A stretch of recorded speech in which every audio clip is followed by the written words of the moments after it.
which was fantastic, stimulating, some would even say. I like wife slop from MJ because I was thinking about girlfriend slop, which is something I've been seeing a lot of on my Twitter timeline. People, girlfriend slop, you only love her because she's perfect for you, girlfriend slop. Work slop to get money slop to chud slop while jester maxing on stream slop to play red ball slop type shit. It's really funny that we say these words because I started listening to the audiobook of 1984 at work today, which feels a little dystopian. Going to work at the government while listening to 1984, the book. But I can talk a little bit about it since I've listened I'm about 5 chapters in at this point. So, we can discuss the intricacies of the actual book 1984. No spoilers, you're never going to read that shit. Don't lie to yourself. You'd much rather listen to Wendigoon fucking cover it in a 6-hour video, you bum ass. Bro does not do his 15 minutes of reading a day, okay? It's ridiculous. Nobody does their 15 minutes of reading a day. Haven't you listened to Kai Cenat? I liked Animal Farm. I might read it in 20 years. You liked Animal Farm. What a crazy concept. It was a good book, too. Ah! You're so loud. In my ears. All right, let's play some Red Ball. Slop. I read for an English class that's 15 minutes. #owned. I think you people in English classes, I don't get, like, the English class stuff. Because, like, whenever I was assigned a book in English class, I finished that, like, I always finish the English class book, like, 5 weeks before the end of the unit. I don't know if that was just me. Maybe I was just a nerd, but every single time they would assign us a book in English class, I would get the book, and then I just read the whole thing. Because it was a good book. Because as it turns out, most of the books that we regale as classics are classics for a fucking reason. It's because they're good. They're not letting you take the books home? Every time they did that shit, I would either, like, check it out at the library or I would just find it online. I don't understand. You people just hate books. You people just hate reading. I don't understand how you can hate reading. It's such a fundamentally enjoyable activity. Why do you hate reading? It's fun. It's good. It's not just you. Reading is good. Read. Not just because I'm saying it's, like, good for you or something. I'm not, like, trying to be Kai Cenat. It's just it's just fun to read. You should read because it's fun. You should read because it's a good time. That's why you should read. Also, we're listening to the Cressus editing playlist today, okay? So we can all get our fill of what Sheba's been listening to. I'm not doing Red Ball 3 streams. That's ridiculous. But speaking of 1984, while I'm here on the topic, because I just listened, I found an audiobook on YouTube and I've been, like, listening to it voraciously. It's got me laughing, slapping my belly from Tel Aviv. That sentence has no meaning. MJ, that sentence literally is the most vacuous statement that has been put inside of my chat today. It's a meaningless word. There's nothing there. There's nothing of meaning there. What are you trying to express with that sentiment? You people are... If there was a book I could doom scroll with dopamine, it would be like, yeah. Yeah. Whenever the TikTok goes on longer than fucking 15 seconds, y'all scroll. You couldn't handle it. Okay, I'm just not even going to read my chat right now. I'm going to talk and I'm not going to read my chat. All right, this might be the best. This might be the best. Because now it takes physical effort for me to read my chat, which is actually just better for me. It's better that I don't have to read my chat as much. So I'm listening to 1984. I like reading, listening. It's an audiobook, so it's kind of hard to say I'm reading, but still I'm getting through the text of 1984, which I haven't read in a while, which is mostly why I was interested in reading in the first place. I was just curious because I'm like, suddenly 1984 has kind of popped up into my consciousness again. And I remember reading it so long ago. I'm like, you know what? I don't really remember all that much about it. What if I just read it again? Because it was a good book. I remember it. I remember having a good time reading it. And as it turns out, as I'm re-listening to this 1984 book, it turns out it's a classic for a fucking reason. Not only because the concept itself is very, like, well thought out and interesting and very deeply, conceptual, I guess would be the word, like a very good concept. It just has really good writing and really good, like, little touches and flourishes that make the world of 1984 way more interesting. Now, I think the thing that really stood out to me about 1984, or at least right now, because I haven't finished yet, but the thing that's really standing out to me is the fact that Winston, who is our main character, and by the way, spoilers, Winston, our main character, is a unreliable narrator, but not because of his own volition, right? He's an unconsciously unreliable narrator, and I think the way that he's unreliable is like interesting because it's very human, because he lives in this society, 1984, the society called 1984. That's what it's called. Everybody calls it that. They're like, oh my god, it's 1984, guys, that's crazy. And so they live in this society where like everything is censored, everything is, stopped and blocked, and everything is controlled, and they are just pawns that will eventually be caught by the police for thought crimes and whatnot, right? And what's interesting is that you listen to Winston describe the society around him, and they're all like pretty accurate descriptions of what is happening, why it's happening, what they're doing, all that stuff. But what's interesting is that when he describes his fellow man, the fellow person he surrounds himself with, he kind of puts himself on this this pedestal. He is the understanding one. He knows what's happening. He sees, the evils of Big Brother around him. He knows what's happening. He knows why it's happening, and he knows how evil and bad it is unconsciously. But everything else, everybody else is, brainwashed. Everybody else does not see, they buy the lie. He alone does not buy the lie, and he and a couple of key people don't buy the lie, but everybody else, they buy the lie.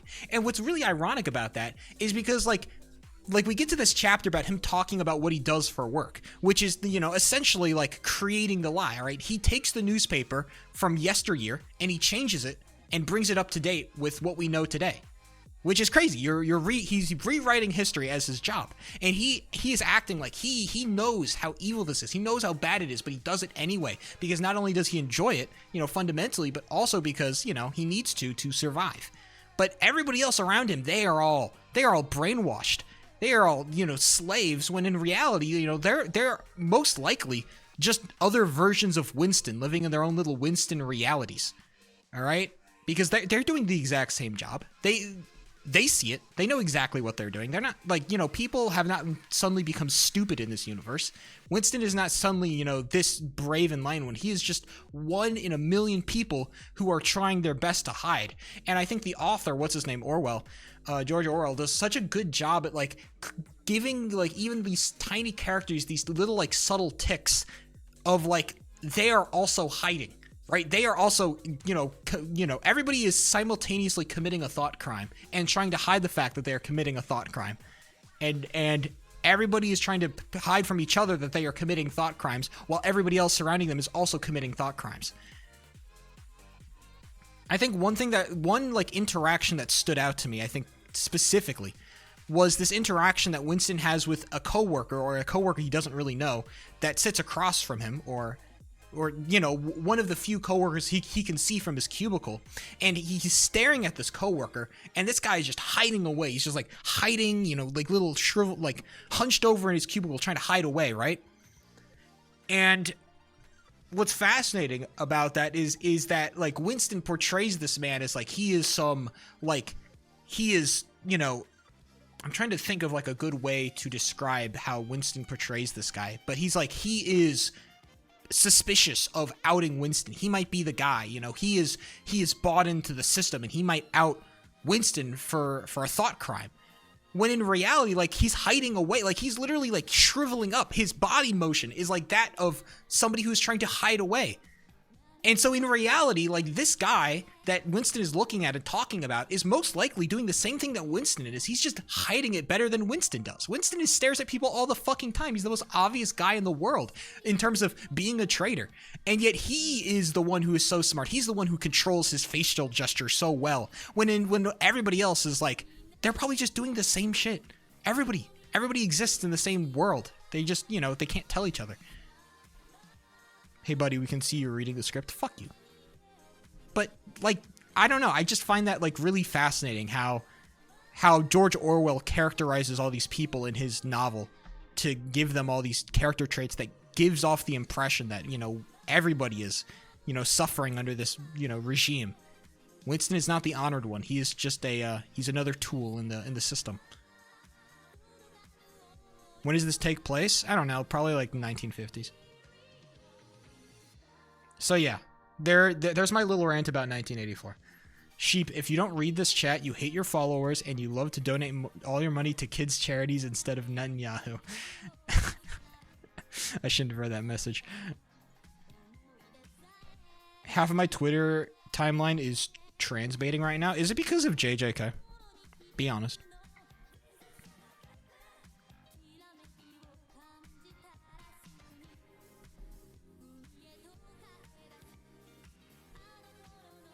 I want to see if we have the same timelines.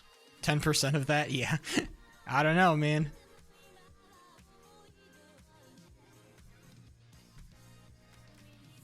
I think I have to start reading this new JJK thing. This JJK Modello or whatever the hell it is. Modulo. JJK Modulo thing. I keep on getting, you know, slander about it. And I'm like, at this point, I know like 10% of the plot through like slander memes alone. I have to, like, at some point. Right before you started streaming, because I keep seeing my fucking timeline. I also did that shit. Which episode did you watch? I think me and you, we both watched the same episode.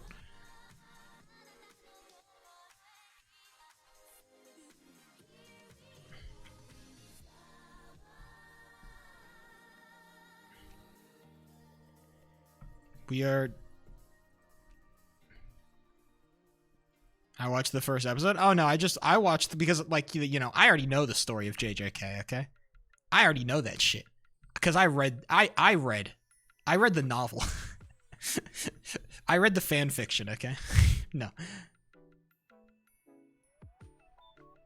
I read the manga or the anime. The manga would be the correct word. I read the manga. I'm only getting trans bait on my timeline. What is your timeline trying to convince you that you're trans or something? Is there trans propaganda slandered over your timeline?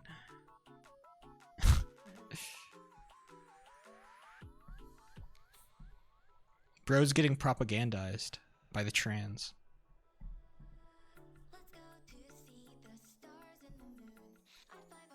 I don't know, they make it sound so, you know. They make it sound like a good time. Sometimes I crave the collective trauma that bonds people together. You know? I think the problem with my new job is that it's too good. There's nothing like really that bad about it. And I can't like trauma bond with people, and it sucks. Cuz in my last job it was great cuz all I had to do was like hang out with people. And my life would suck together. And we would all like kind of bond off that. It was fun. And I had friends. Now I sit at my desk pretty much alone. My job is too easy, bro.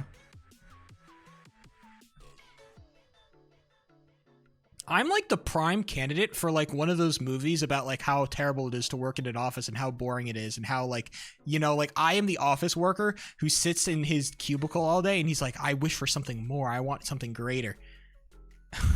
I am the picture perfect candidate for that guy. I'm the protagonist in that movie. All right. I'm the protagonist in the movie Fight Club right now. Except if I was offered to go to Fight Club, if I went to Fight Club, I would not come back. I'd be like, I don't want to go to Fight Club. They'd say, Sheep, come to Fight Club. I'd say, no, I don't want to go to Fight Club. I would not go to Fight Club. I haven't even watched that movie. I don't even know what Fight Club is about. It's about like people fighting or something. Who knows? I would not go to Fight Club. I would not rebel. I would not rebel against the system, ladies and gentlemen. Sheepo 3. He's living up to his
every single level in this game besides level 11. And it feels like the more I play level 11, the more that my understanding of it decreases.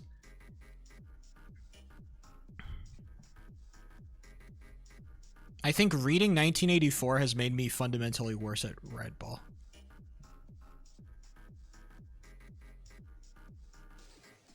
I think that's what's going on. Is that Red Ball is fundamentally a game that supports the concepts of Ingsoc, and Red Ball speaks Newspeak. This guy right here, he speaks Newspeak, and I think the fact that I am, rebelling against that rule pisses him off, and it means that I do worse as a result. That's what I think. Let's go do some full game runs.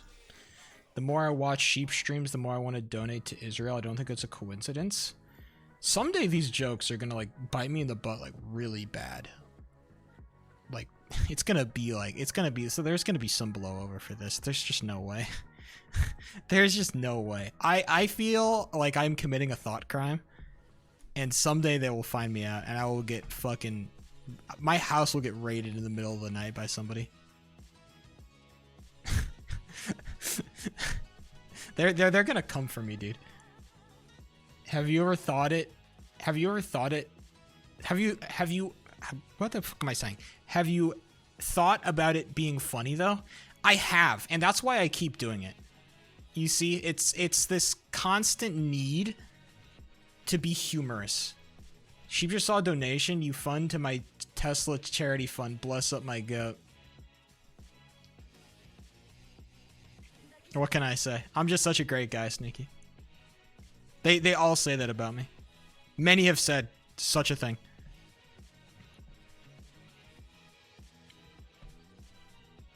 Time reading our horrible grammar. It's not your horrible grammar. It's partially your horrible grammar and partially my horrible reading skills.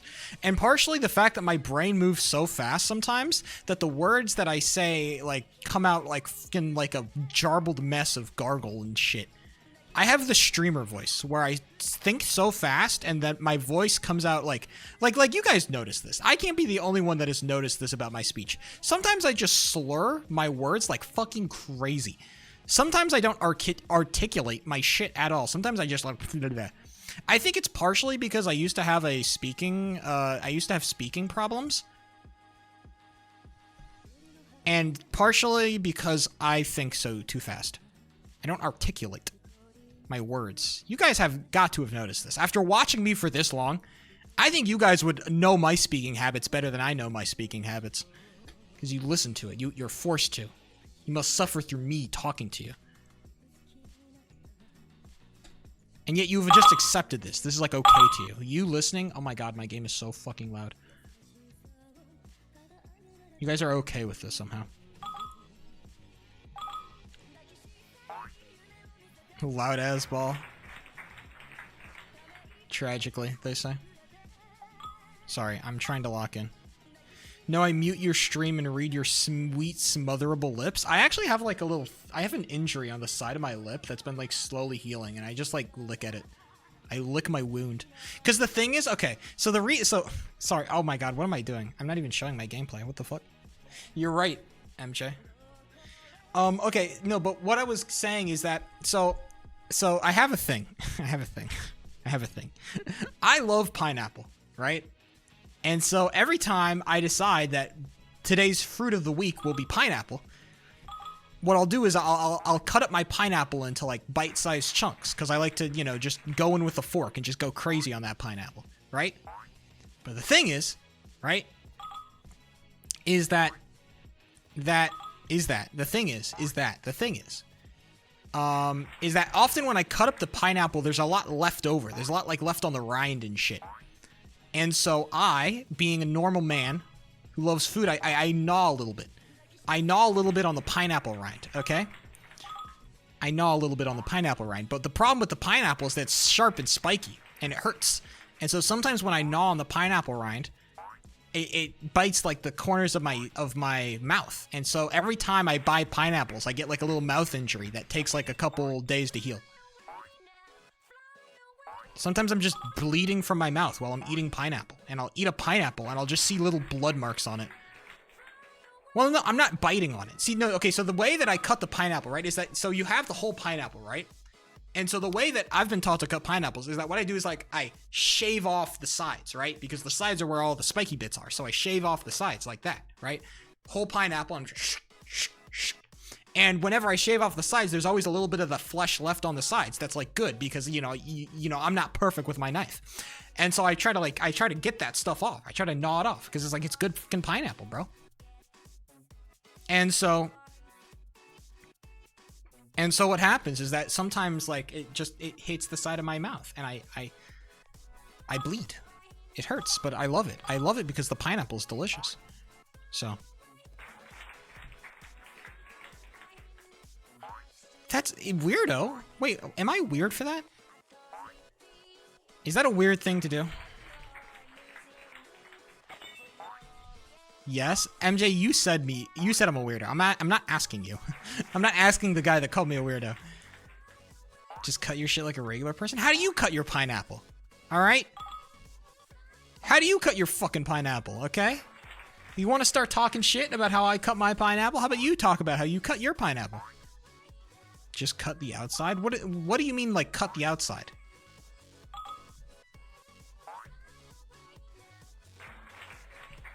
Oh, I do, but the problem is, like, it's like, I leave a perceptible amount of pineapple that is, like, it is enough to have the taste and the flavor of pineapple, but not enough to like cut off with a knife. You can't cut it off with a knife. It's too small. It's too specific. I'd have to be too good with a knife to get it off. And so the most effective way to get it off is with my teeth. It's the same thing with like chicken bones, right? Whenever you eat like a chicken wing, on the bone there will always be like a little meat left over that you can't really get with like a knife or anything. So you have to like gnaw on it a little bit to get all the chicken off the bone. You need a sharp knife? No, it's the problem. The problem is the knife skill that is required to get that particular pineapple off. It's A, the knife skill, and B, the effort. It's just so much less effort to just like pick it up and like start gnawing on it. Okay? Now, I'm not going to claim that my knives aren't sharp. I should really get them sharpened, but still. Just because I need to get my knives sharpened does not mean that, you know, my point is invalid, okay?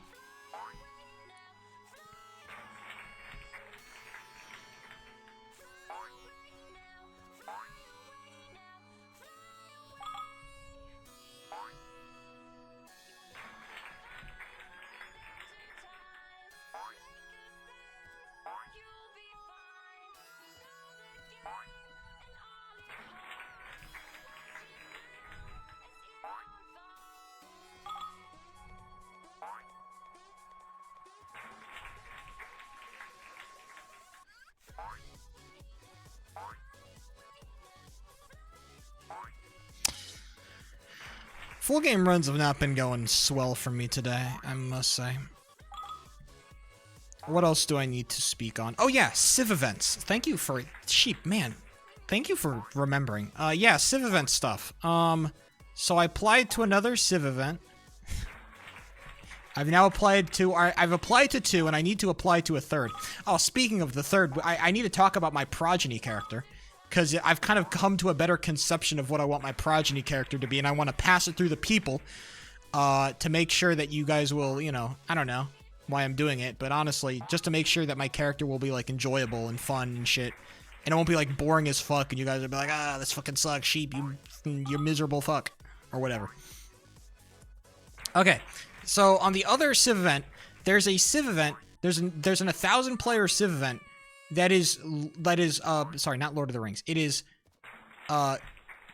Game of Thrones themed 1,000 player Civ event. And they have the map from Game of Thrones, and they're gonna, like, have a bunch of custom, like, villages and shit. And stuff. And we're gonna do, like, Game of Thrones. We're doing Game of Thrones.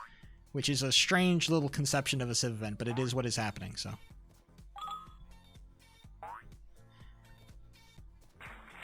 Have you ever watched Game of Thrones? I have read every single Game of Thrones book. Fuck you. Yeah, you guys watch it? I've read the source material. Cap? That's not cap. I've read every single one. I'm not kidding about that. I have read every single Game of Thrones book. I read the source material. Who's the main character?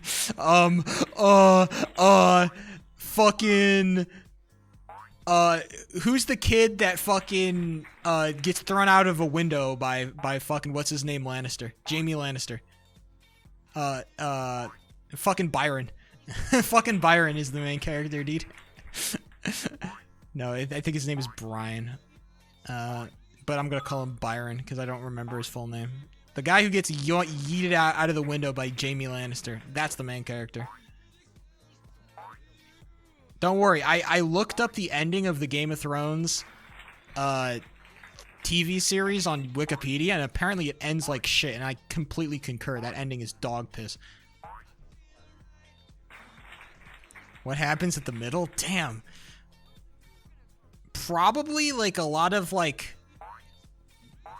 Would you consider, like, the death of, what's his name, Lannister? The old fucker Lannister? The father Lannister? When he gets killed by, a Tyrion? Would you consider that, like, the midpoint? Maybe that's a little bit closer to the end. I'm not quite sure what I would consider the midpoint. Maybe, like, the Red Wedding. The Red Wedding would probably be closer to the midpoint, maybe. I don't know if that's a good, you know, accurate description of the middle, but the Red Wedding seems like a pretty, like, massive turning point when basically the entire, like, Stark clan is, like, essentially wiped out. That seems like a pretty effective middle point, because after that happens, we get like more into the Daenerys stuff, because like the Daenerys stuff was always happening in the background. But then we start getting way more into that, because after like the Stark people die, then shit gets really wild, and then like that eventually leads to Tyrion going over to the Targaryens. It's a whole thing. Look, it's a pretty good story overall. It's not bad. It's a pretty good story. As somebody who has read it, it's pretty good. But yeah, so there's a Civ event based off of it, and I'm playing in it. Well, shut the fuck up. All right, then the second Civ event that I applied to, I already talked about. It's called Ruinous Sands, and the only reason, because the thing with the Ruinous Sands is it kind of overlaps with the Game of Thrones Civ event. The problem is that I don't know if I got accepted, and there's only 200 spots in the Ruinous Sands one as opposed to like 1,000 spots. By the way, I already got accepted to the Game of Thrones event, like literally like within 5 hours of submitting my application, which is crazy because I'm like, damn, I should have put so much less effort into that application. They're probably just accepting anybody that looks half competent. I don't know why I tried so hard in that fucking application. Bro, they were bragging about like, we have 2,000 applicants. I'm like, what, 2,000 applicants for a 1,000 player event? Doesn't seem that deep. Shit seems easy as fuck. I should not have put dude, I put in so much effort to that application. Because I was trying to be I was trying to not be nepotistic. I was trying not to be like ego guy. With like, oh, look at me, I'm such a big name, I'm gonna ego this application. I didn't want to ego the application.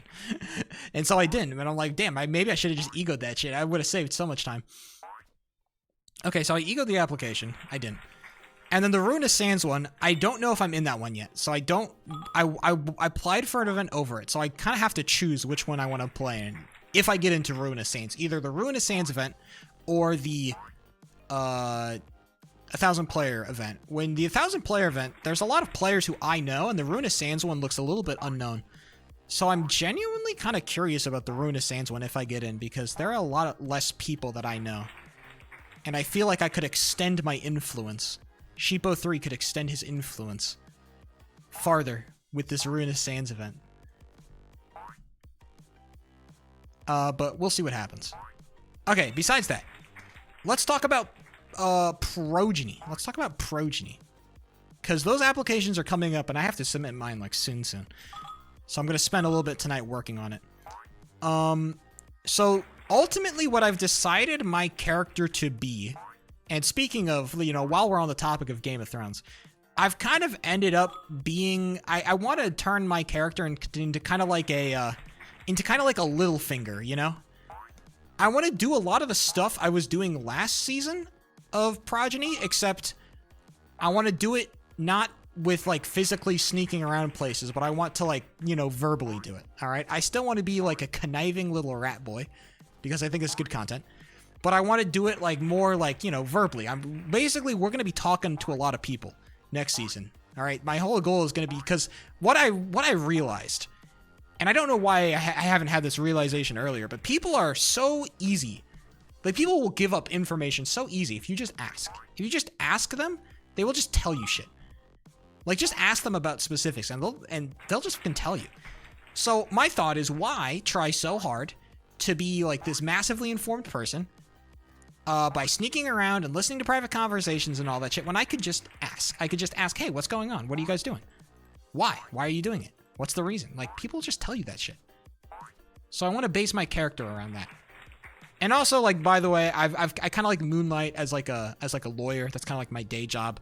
But generally, I'm trying to be like a conniving little guy. I'm trying to be Tyrion Lannister. I'm trying to be Littlefinger. I'm trying to be the guy in the background that isn't in the seat of the king, but pulls all the levers basically. And I think that's gonna be good. I don't know if you guys have any suggestions around appearance or stuff, or like a skin that I should be donning, because these events require me to change my skin.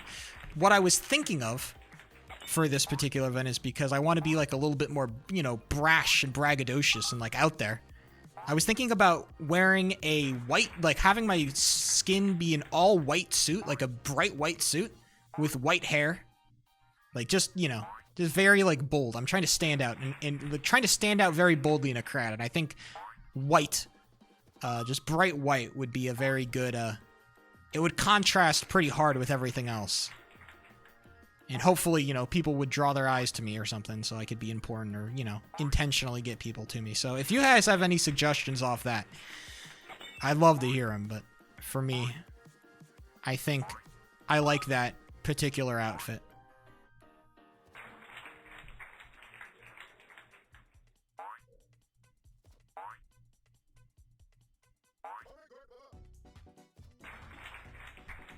That's all I got for Proj. I just got to apply, and then maybe I'll get accepted. Oh, speaking of Proj, I gotta talk to Sned about what his character name is, because I need that. I've also decided on my character name, which is Darius Bound. We actually have a last name this time. That's right. For the first time in a Progeny event, we will have a last name. We are Darius Bound. Chudson McChudson. Somehow I don't think the mods would accept that. I don't know if that would happen.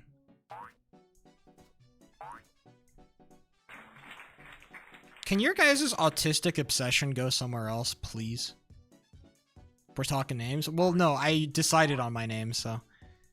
You're too late to that discussion. The name conversation is over, alright? We have already decided on the name. It's Darius, not Darian. Darius.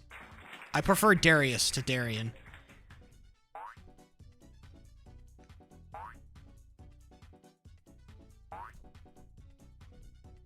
My full name is Darius Bound, the lawyer.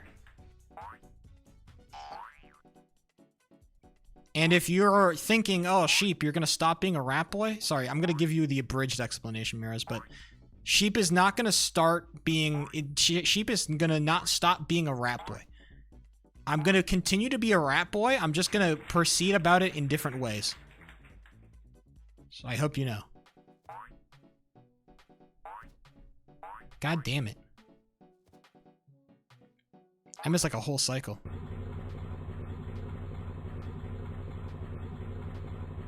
Can we think of another way to make babies? I'm being adopted. Or sorry, I'm gonna be growing up in an orphanage, so... In terms of having parents, we're not gonna have those. But don't worry, no childhood trauma in my character, okay? I know that everybody likes to add like a little flavor of childhood trauma. My character will be childhood trauma-free. Which I think will be a refreshing change of pace. Shout out OP Moth. No way. Hey, can I lock in? Hey, can we lock in, boys? Please? Potentially? Potentially? That's pace, by the way. Damn it. Fuck, fuck, fuck. Well, there it is. No longer should we lock in, boys. No longer. We're done. Let's see. Can we hit level 11? First try. Level 11. Level 12, I should say. Level 12, can we hit it?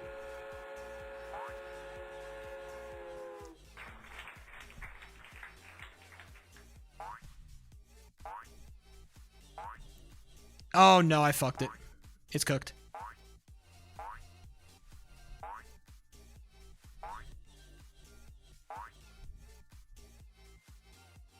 .308, 309.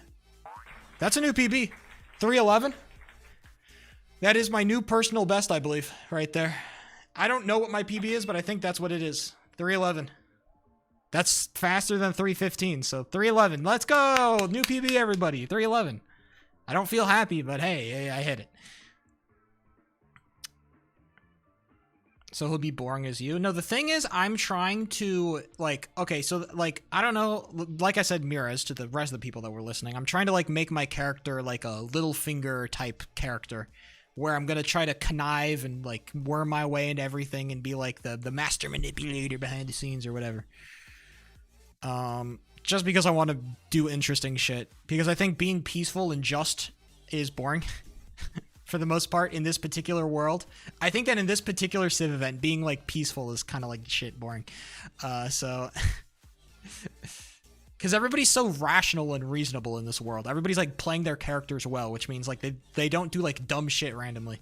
Which is kind of boring. So if nobody's gonna do ignorant shit and like start some drama, then I'm gonna be the fucking one. And so I need a built-in way for my character to start drama.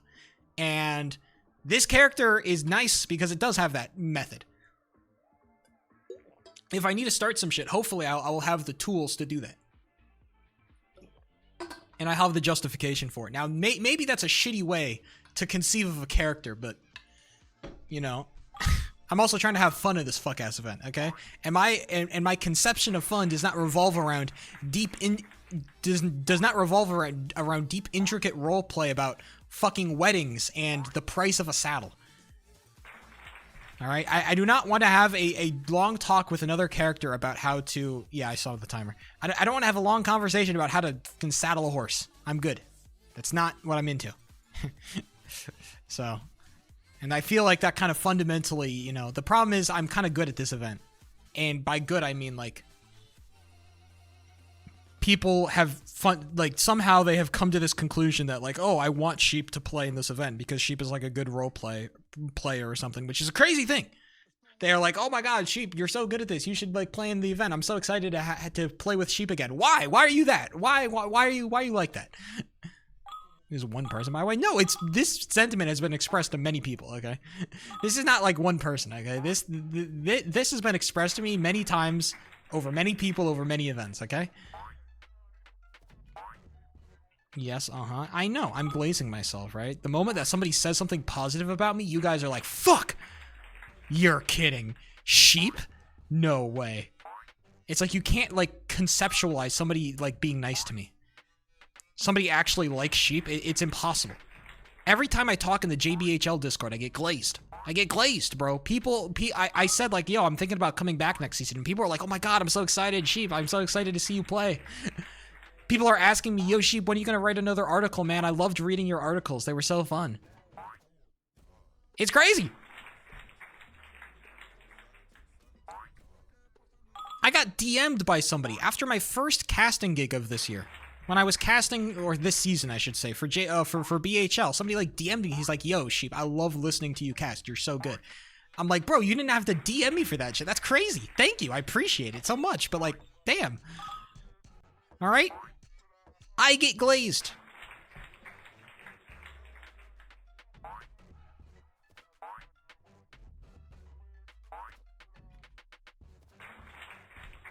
Plenty.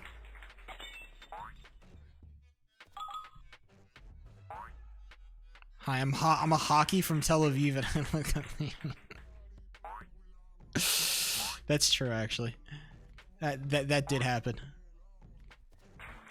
The guy who said, Sheep, you're such a good caster, he immediately after that message, he sent me a message that said, I support Israel. Do you want to support the IDF with me and donate to the fund? I politely declined his offer, but it was like immediately after. I'm like, that's kind of crazy. It's only a matter of time before fucking Netanyahu, you know, tweets at me.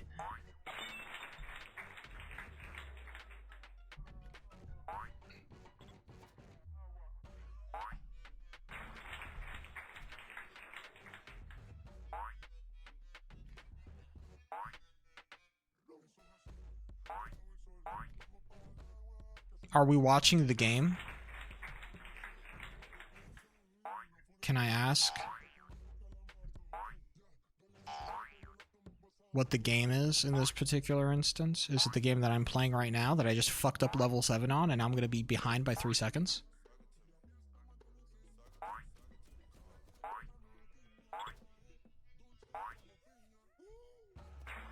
Two seconds.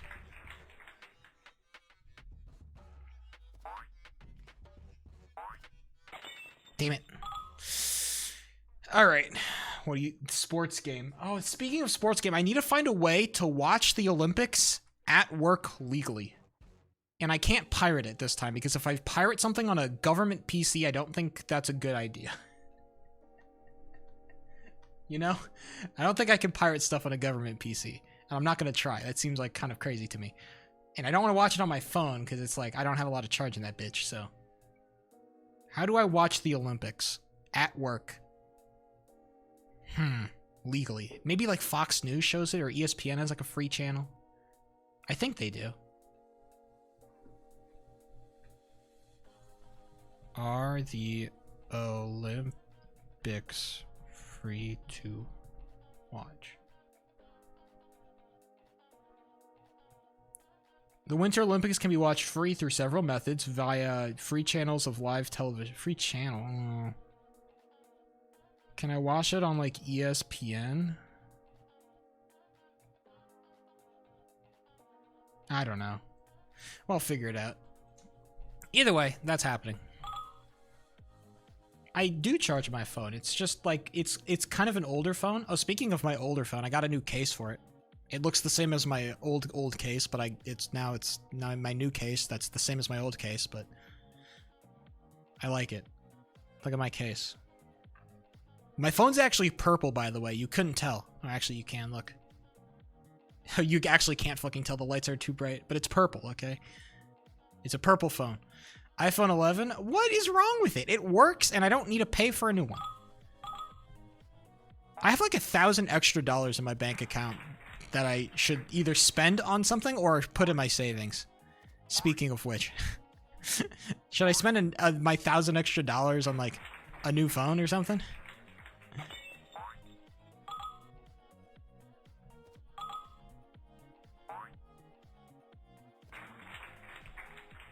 Yes. Let us consume more. We need to consume more. We don't have enough. We're not consuming enough in this chat, actually. That's what I've been thinking. We need to consume.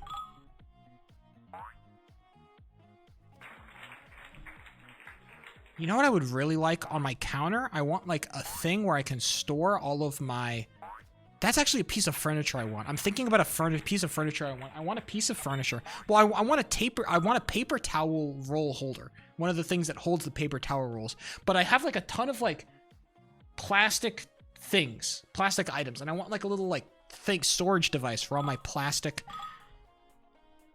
you know, storage, you know, equipment, because it's scattered all over my counter right now, and it kind of looks ugly. And I feel like if I could organize it a little bit more, it would look better. And it would be more efficient, and it would make my house look better. And then I also need a little like hook so I can hang a painting, because I got a frame for a painting that I want to hang up, and I need a little hook to hang it up on. You know what? I do need to buy some shit. Bro, my house looks great. Have you looked at my room? It hasn't looked this great in forever. Look at my nice cabinet. Look at my made bed. Look at my cuck chair. I should buy some new sheets too. Maybe I should get some colorful sheets. The problem with my sheets is that they're so boring and bland. Look at how, like look at this. My entire back wall is lifeless. I need to add more life to it. And I think bed sheets would be a great way to add some color. Maybe I should get them in a weird color, like green. Oh, I should get green bed sheets. Now I want green bed sheets. Oh my god, I love the color green. It's my favorite color. I should get green bed sheets. And then I'm going to add my painting to that wall over there. Right above the cuck chair will be the painting. Or the picture, I should say. And then maybe I should add something to this back wall. And I don't quite know what. Maybe like a cabinet over there. Maybe another cabinet. Like, sorry, I'm not pointing. A cabinet right there, because I have a thing right there. I need something right there. Water polo poster has to make a return. I mean, it is sitting there. Unused and unloved.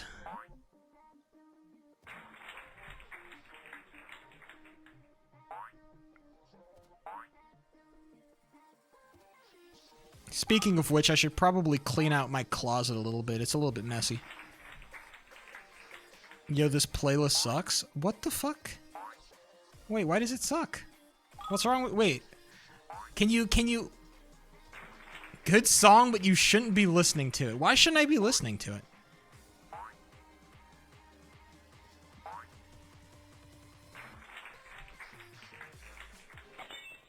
What is wrong with me?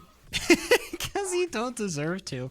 Well, unfortunately, Mirez, this is the current playlist that you've been listening to is the most recent edition of Sheep's playlist. This is Cress's editing playlist as opposed to Cress's work playlist. This is Cress's editing playlist. So, I hate to inform you that I called it Ass and Cheeks. It's a good playlist, and it's filled with bangers. I want you to scroll through the list and timestamps that I generously provided, and I want you to name a single song on that playlist that doesn't go hard, that isn't sick and epic. Name but a single one. I would hate him. If you saw me in real life, you would not approach me, MJ. You would look at me. You would fucking stare at me.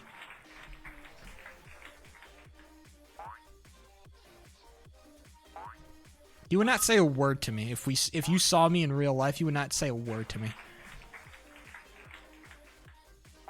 If you saw me at the grocery outlet doing my shopping, you wouldn't make a comment.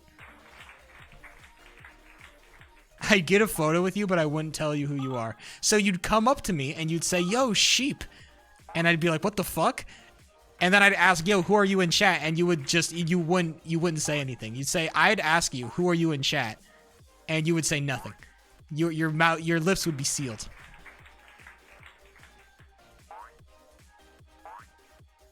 I'm Jane.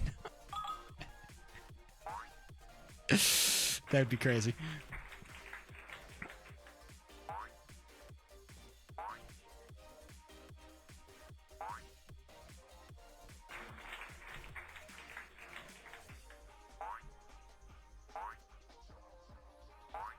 There's 2 Hispanics in this chat total. To be fair, if somebody came up to me in the moment, I really wouldn't be thinking about the races of people that I know in this chat. Believe it or not, I don't really think about that information a lot when you guys are chatting. I'm not like, "Oh, that's the Hispanic talking right now," you know? Not often does that come up.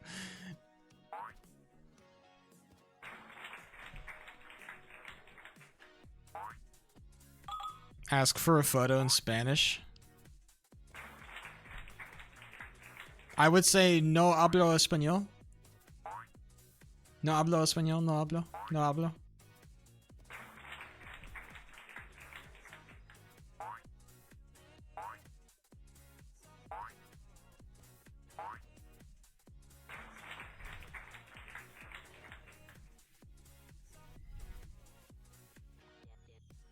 Kind of want to hit level 4. That's not hitting level 4. It's just not.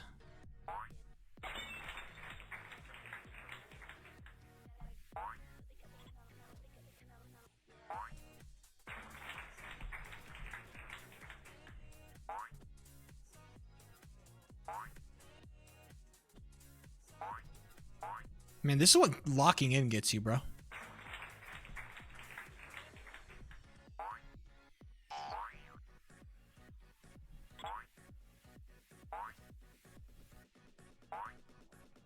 Should have jumped earlier.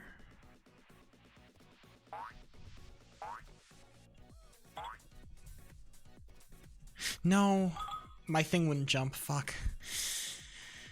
How do you live in Cali and don't know Spanish? Have I not gone into... Sorry, I already read that message. Have I not gone into great detail about how Spanish classes in high school and college have made me suffer extensively? Have we not talked about that yet?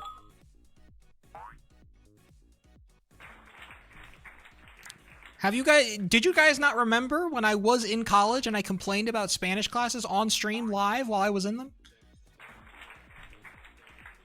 Poor baby, you're so traumatized. I wish somebody would fucking say that to me.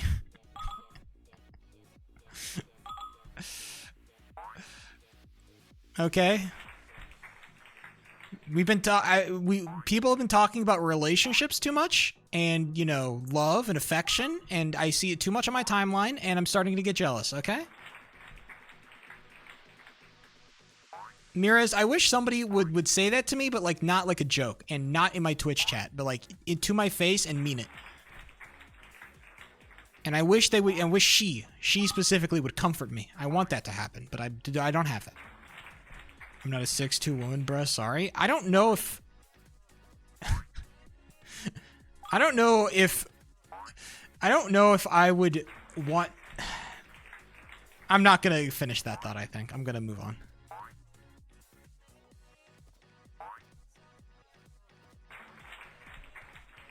You know what I just realized? I saw it on Twitter actually, because you know sometimes like the whole like trans alt community stuff like posts will pop up on my timeline, because that's kind of how it is. You know, you kind of just see some shit from like some weird community you're not affiliated to, and they were talking about like carabiners. I didn't know this. Apparently, if you wear carabiners on like a particular side, it means you're like top, bottom, like it has some like sexual connotation to it when you wear your carabiners. I didn't know this. And so I remember seeing that post, and then like an hour later as I'm doing my work, I'm thinking about it a little bit. I'm like, wait a minute.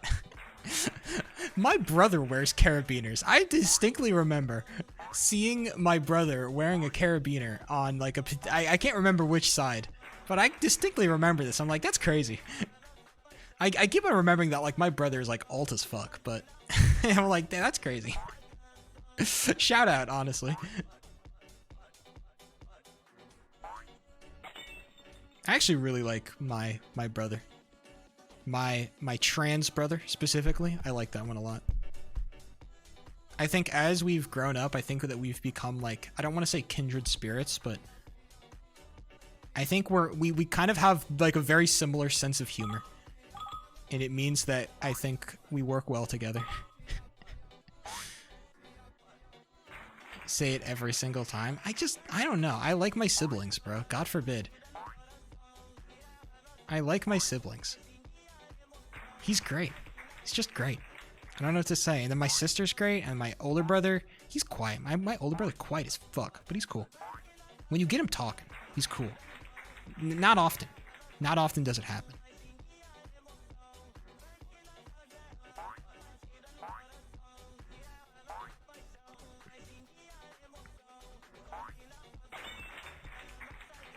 And my sister is fun when she's like complaining about, you know, a guy or like some other bullshit that's happening in her life. That's always fun.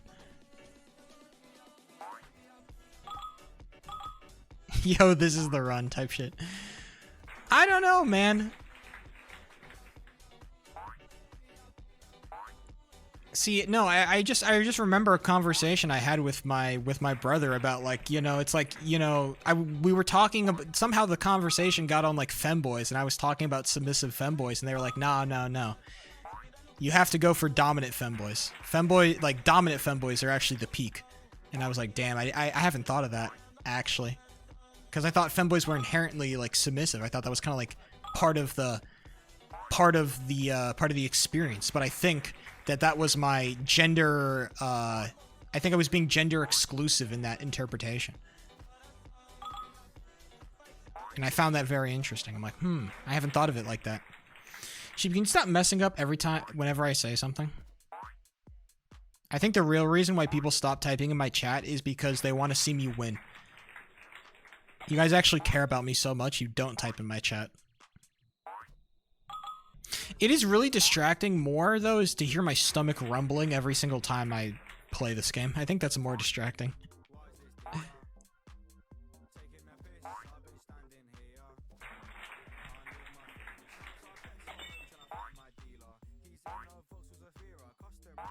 This song's a banger.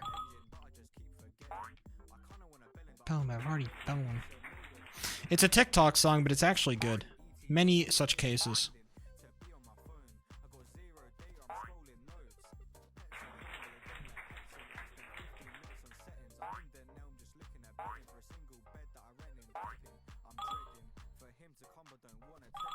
Do you have any real music here? I have Borderline by Tame Impala on this playlist. That probably makes it worse, because then you're gonna say, "Oh my God, how could you surround such peak with such trash?" So I'm sure that's not a saving grace by any stretch of the imagination. but I wanted to put it out there.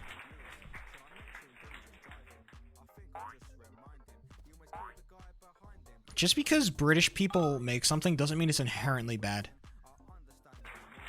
I'm talking straight up video game OSTs. You know what video game OST is really good? I'm trying to think of what it's called. Oh my god, in my head. It's actually one of my, like, it's become one of my all-time favorite OSTs, like, very quickly. And I didn't even know it was an OST. Hold on, I'm gonna look it up. I'm looking it up.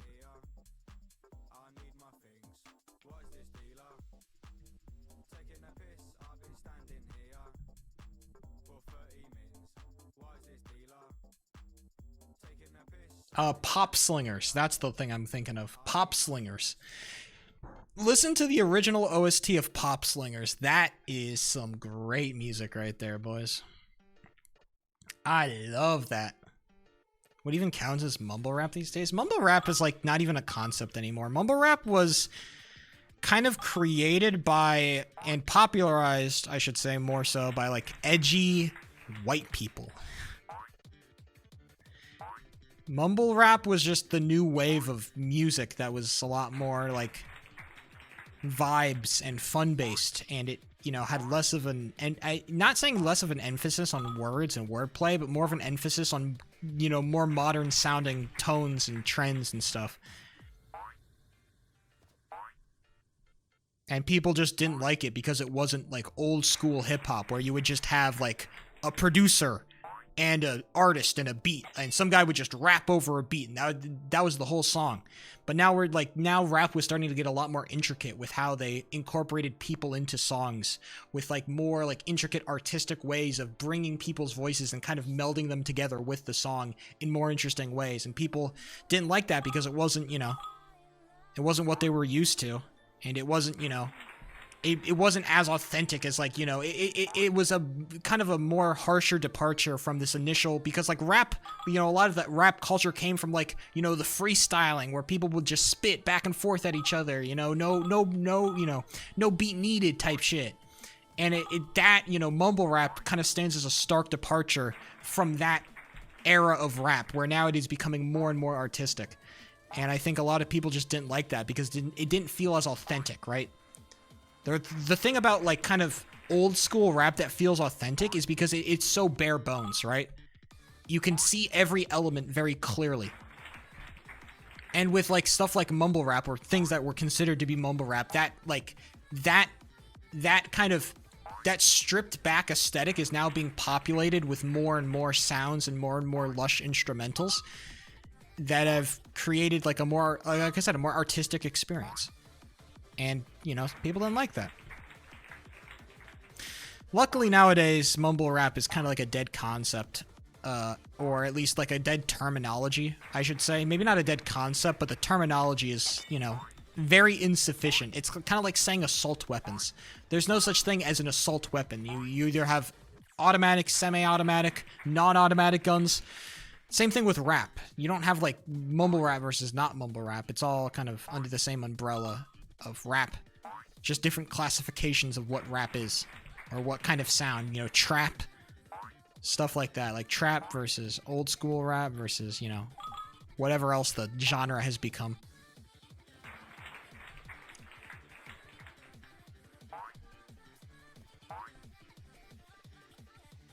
It's just that I think that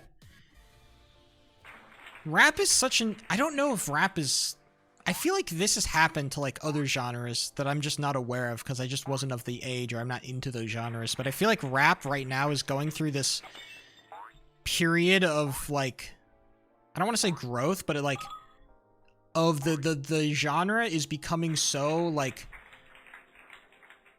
I don't want to say disillusioned, but it's becoming so like split. So many people are going in so many different directions with this core idea of rap, and they're splitting off in so many different like ways that people aren't happy because they're losing the core of rap, or like they feel like they're losing what rap really is, you know, like back when it was MCs and they were hyper competitive and all that shit. I think that shit is dead, and I think it's probably good that it's dead because it means that we're moving forward artistically.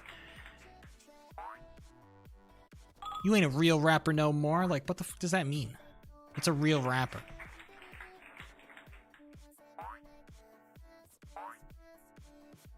Things have just become more segmented. I think the internet is part of that. I think one of the things that suck about the internet is that it's kind of hard to get universally excited about something anymore. Nobody's universally excited about anything. Which is why even though, you know, something like the Grammys is kind of like a very piss-poor display of what is good and what is bad actually in music today, it stands and it continues to stand as a monument because it is one of those few things that kind of brings people together. Everybody can get excited or can look at the same thing and talk about the same thing. When the internet has created these sub-communities on top of sub-communities that people can exist in, everybody can look at the Grammys, right? And that, to me, is, you know, I think that is special. That's important. It's why all these things that we call constantly flawed and dumb and dog shit, we still latch onto them because, you know, there's some amount of togetherness that we lack in today's internet-fied society. But I've talked about this before in, like, smaller pieces and bits, but this is a feeling I've had for a while about stuff. Not bad or good, just it is what it is. The effects of the internet on the modern generation.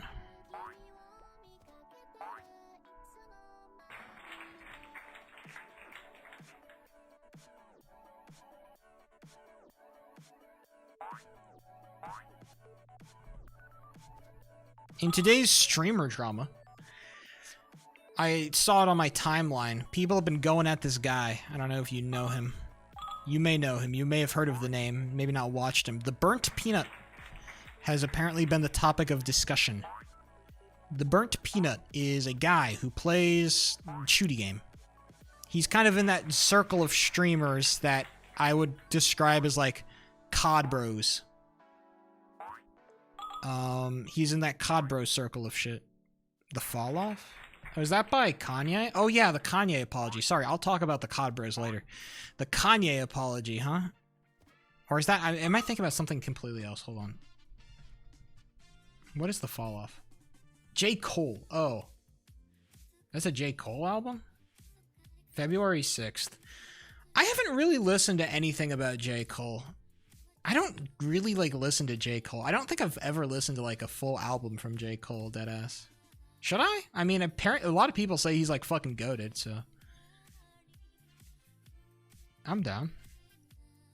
I'll give it a listen. For, you know, I'll give it a listen to you. For you. I'll give it a listen. I'm down.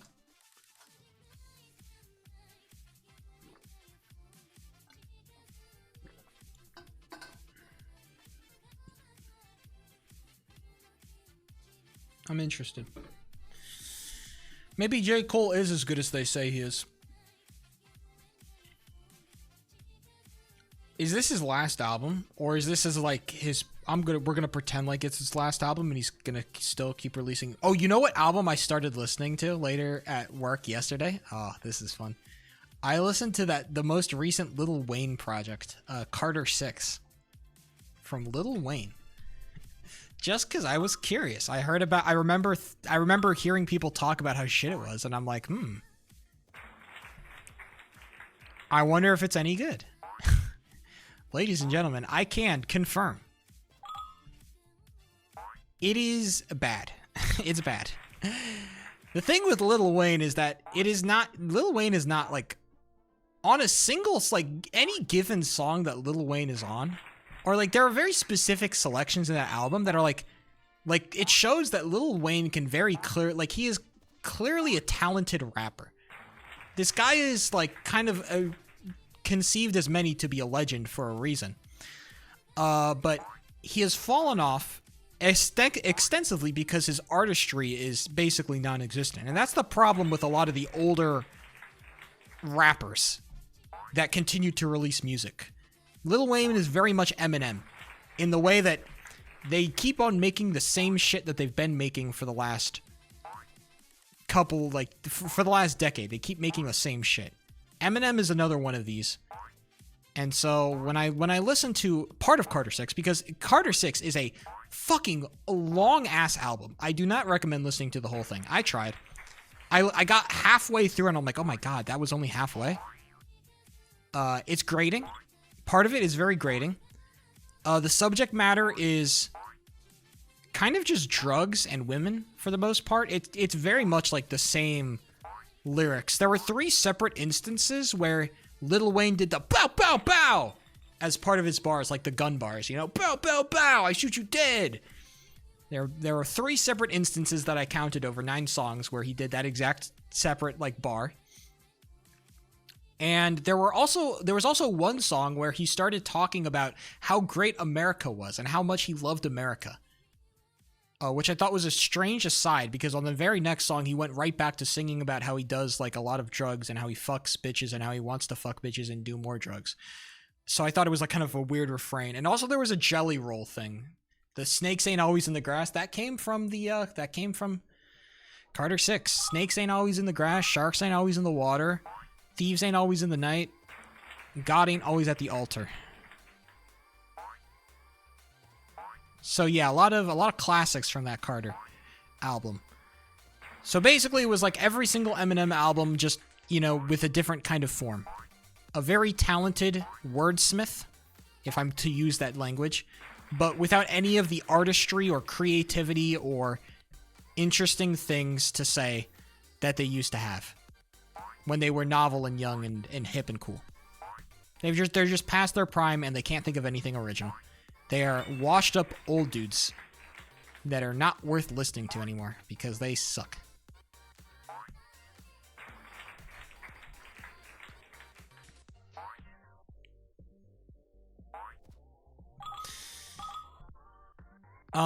Okay. So that was that album. J. Cole album will be listened to when it comes out tomorrow. I don't know when it comes out tomorrow. Maybe it'll come out when I'm at work so I can listen to it.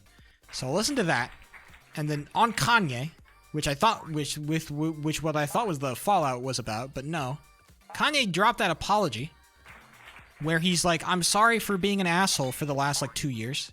That's on me." And you know what? Here's what I will say.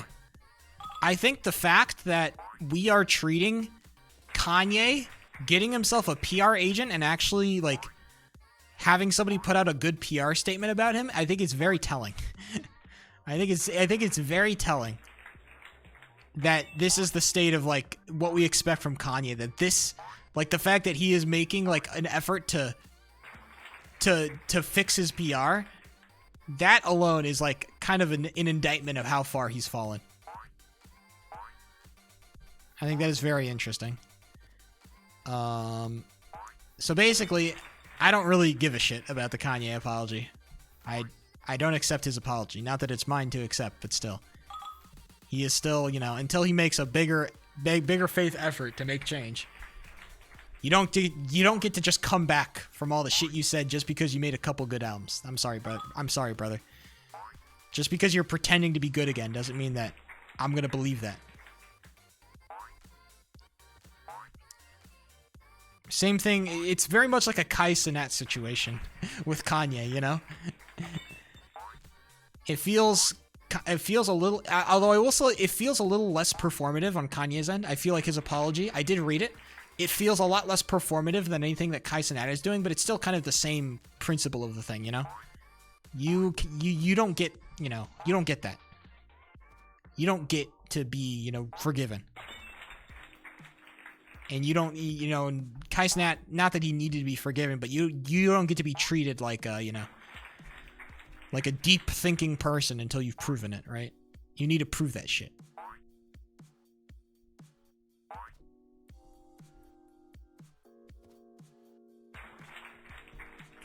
What if he drops Graduation too? If he drops another banger album, like another like Graduation for me was like, that's like such a good album. Minus like one song, but it's such a good album, dude. If he drops another Graduation type album, man, I be a step in the right direction. I'll say that. It would definitely complicate my moral feelings a lot about how I feel about Kanye West, because as much as he is a shitty person, man, I'm gonna shit. And man, 808s and Heartbreak was pretty good album too. So I don't know what to say. Okay, back on the topic that I initially wanted to talk about but got distracted. COD streamers. People have been talking about COD streamers. They've been all up in the news lately because of this one dude. You might have heard about him like a year ago. Burnt Peanut. He popped off in a game called Arc Raiders, which is apparently very popular among the COD bros. Arc Raiders. And he popped off. He was like the #1 dude. He is the #1 dude. And recently it got announced that he was like the #1 most watched streamer on the entire platform. The Burnt Peanut, everybody. Oh my god, we're all watching the Burnt Peanut. And people have been making accusations. They're saying that he's been view botting. That's right, ladies and gentlemen. Now, many streamers get view botting accusations. There are many.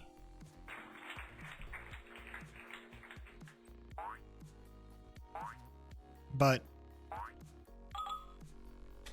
I actually want to see if he's live right now. The Burnt Peanut. I want to check. The Burnt. He is live right now.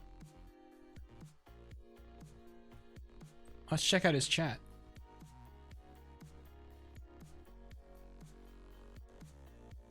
Hold on. Oh my god, I have my camera turned off. Apologies. I don't know. I mean, 50,000 viewers. That's a lot of viewers. This feels pretty reasonable in terms of chat speed. Now, a lot of it is like stream element stuff, which is kind of bait.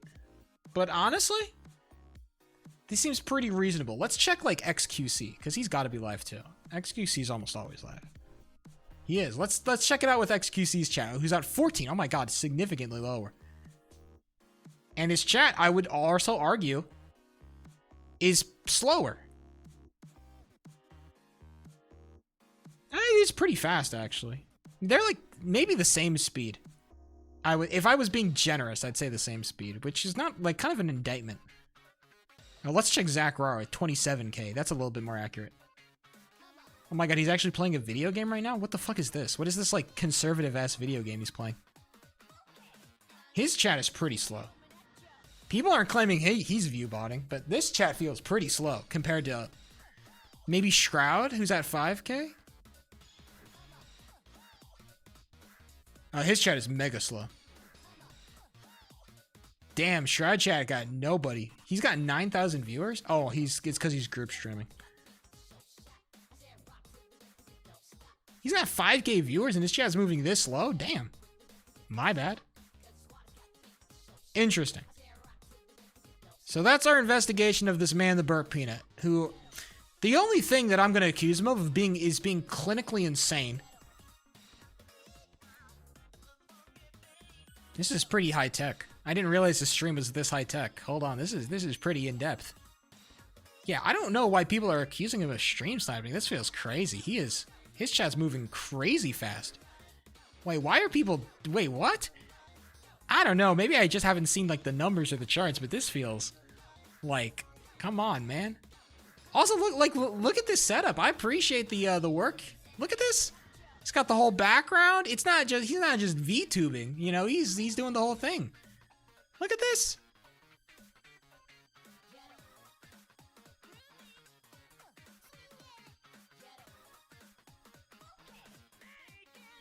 I wonder what he's yapping about. I'm kind of curious now. Hold on, we're gonna pause the music. Let's listen.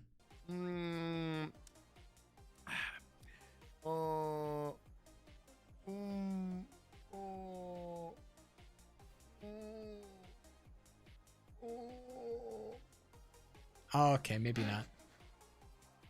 Did he just fart? Space Somalian daycare. Now let's ride. Jesus. What is this high-tech ass animation we got going on here?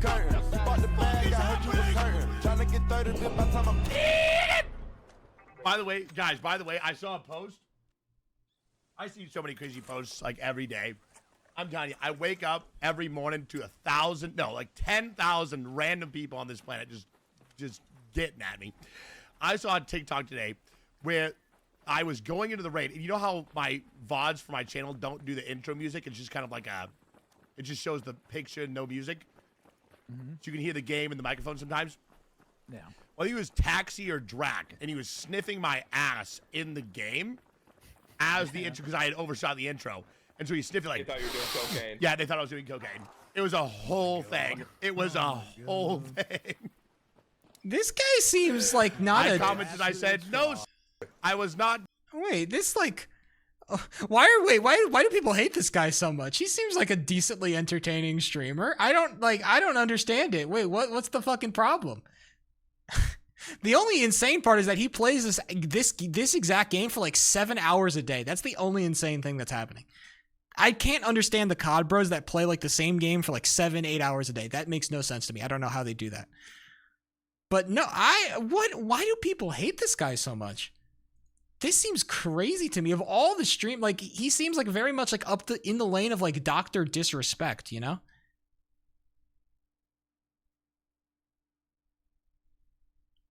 What's the beef? I can't, okay, now I need to figure out like why people fucking hate this guy. Is it because he dissed VTubers? Is that the entire thing? Dr. Disrespect the pedophile? Yes. Back before Dr. Disrespect was known as a pedophile, he was like very much in the same vein as the Burnt Peanut. He was like literally like kind of the same streamer, I'd say, with all like the high quality and all the camera tricks and all the stuff like that. Like he was very much like Dr. Disrespect started that kind of streaming. That was a very much Dr. Disrespect thing. Yeah, pretty much. I gotta figure out what he said. Sheep, what did you make me watch? Dude, of all the things on this platform, I think the Burnt Peanut cannot be like this cannot be even close to the bottom tier. People are accusing him of view botting. I mean, his chat is moving decently fast. Like, doesn't seem ridiculous. Is it really just the VTuber shit he said? That it was like kind of like correct? Hold on, I need to reread a statement about VTubers because he was like dissing them a little bit.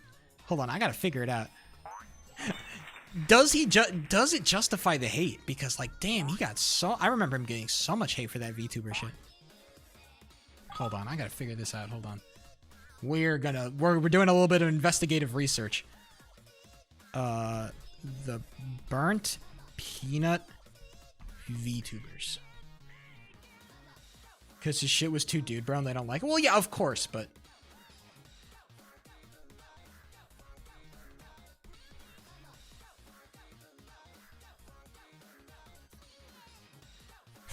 why is the only thing that comes up a fucking XQC clip and then a drama channel?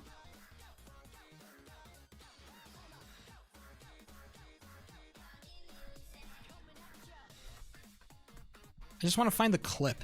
God damn it.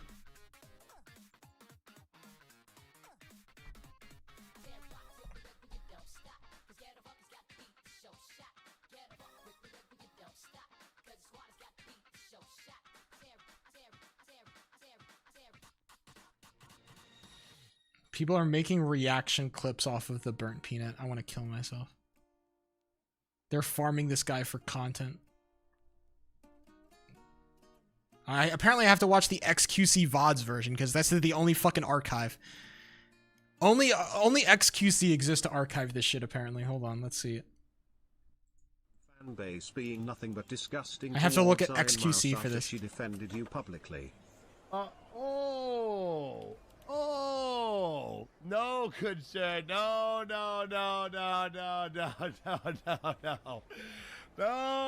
I'm doing no. research, You see okay? that? If you That's can't a handle it. VTuber right there. Listen up, 40-year-old man in a 15-year-old anime 2D VTubing suit. Listen up. Listen real close. Listen real close.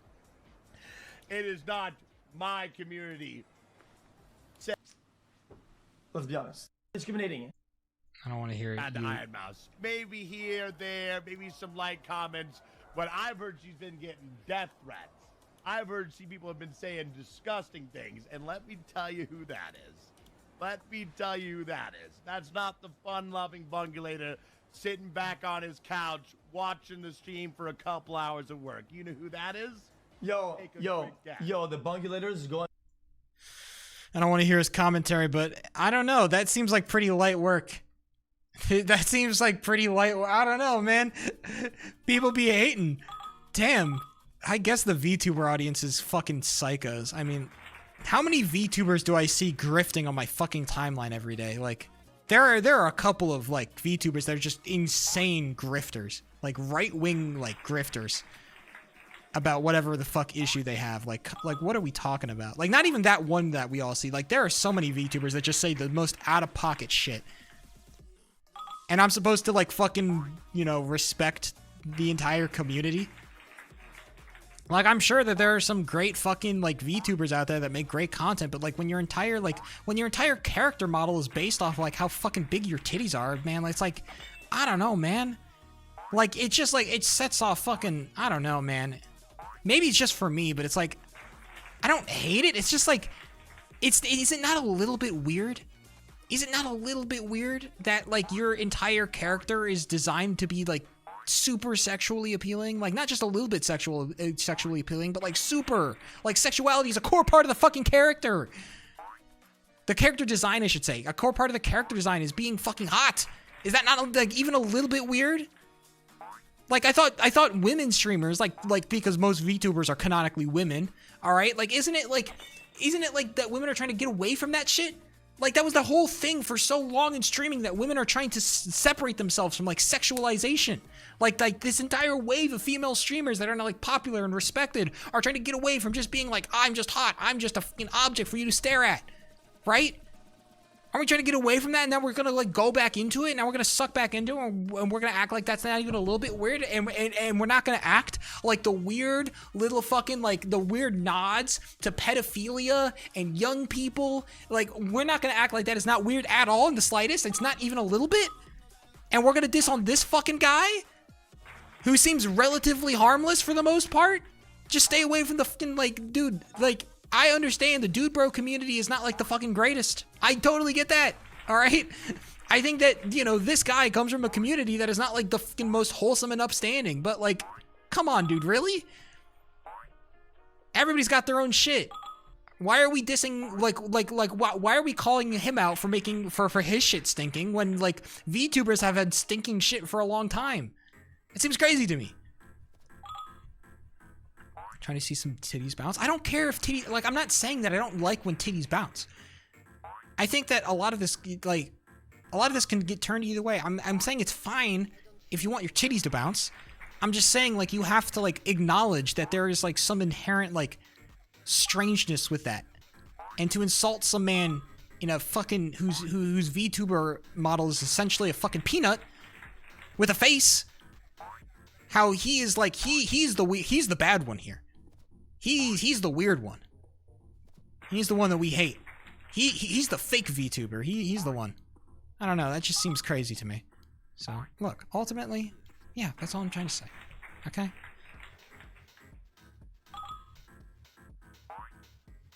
The VTuber community has got to get over themselves, all right? It's giving very much like K-pop stans or Dream SMP fans, like these people that are so like, they live in insulated communities that are safe. Like they live in much like safer, protected. I hate the word safer because it gives so many bad connotations, but they live in like more protected communities where they try to be more accepting and they don't do like a lot of the edgy jokes and stuff, right? And the problem with these communities is not the fact that they don't want to engage with edgy content or edgy humor, or they want to, you know, stay safe and accept everyone. That's fine. That's like probably fine and probably even like a positive thing. It's a positive trait. But when you try to go into other communities and then attack them for engaging in edgy humor that you deem unacceptable, that's not your fucking community. That's not your place. Don't come into my fucking community and try to police what I try to say when, like, you can just leave. Go away. Go elsewhere. They're, like, the COD bros are not trying to invade your fucking VTuber space. They're not. They don't care about you. They don't want that shit. So don't go into their community and try to fucking tone police them. All right? People have to realize that, you know, you have to, like, engage differently in different communities. If the entire community around you says, I love potato chips, and you say, fucking potato chips suck. If I see you eating a potato chip, I'm going to kill you. You can't exist in that community. That community is not for you. You live in a community full of potato chip lovers. You're fucked.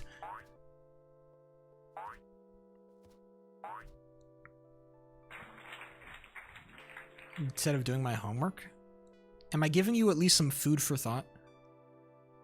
Am I at least, like, getting you to consider something? To think about an issue maybe a little bit more critically? Yes? Then you know what? Then I'm gonna claim that I'm doing something positive. That's right. This entire stream has been positive. The only insane thing about the COD Bros, and the only insane thing that I will say, well, maybe not the only insane thing, but the one insane thing I will say about the COD Bros is that they've just fucking played the same game for 8 hours a day, and I said this earlier in the stream. That is fucking insane. That is insane that they play the same game for 8 hours every day in a row. It's like streaming is a full-time job. Dude, how? How do you do that shit? How is that, like, possible to do? To play that much? I don't get it. I love video games. I like playing video games. They're fun. But, like, dude, I can't play that shit for 8 hours. If I played Hollow Knight for 8 hours, I'd be the worst streamer in the world. I don't understand how you do it.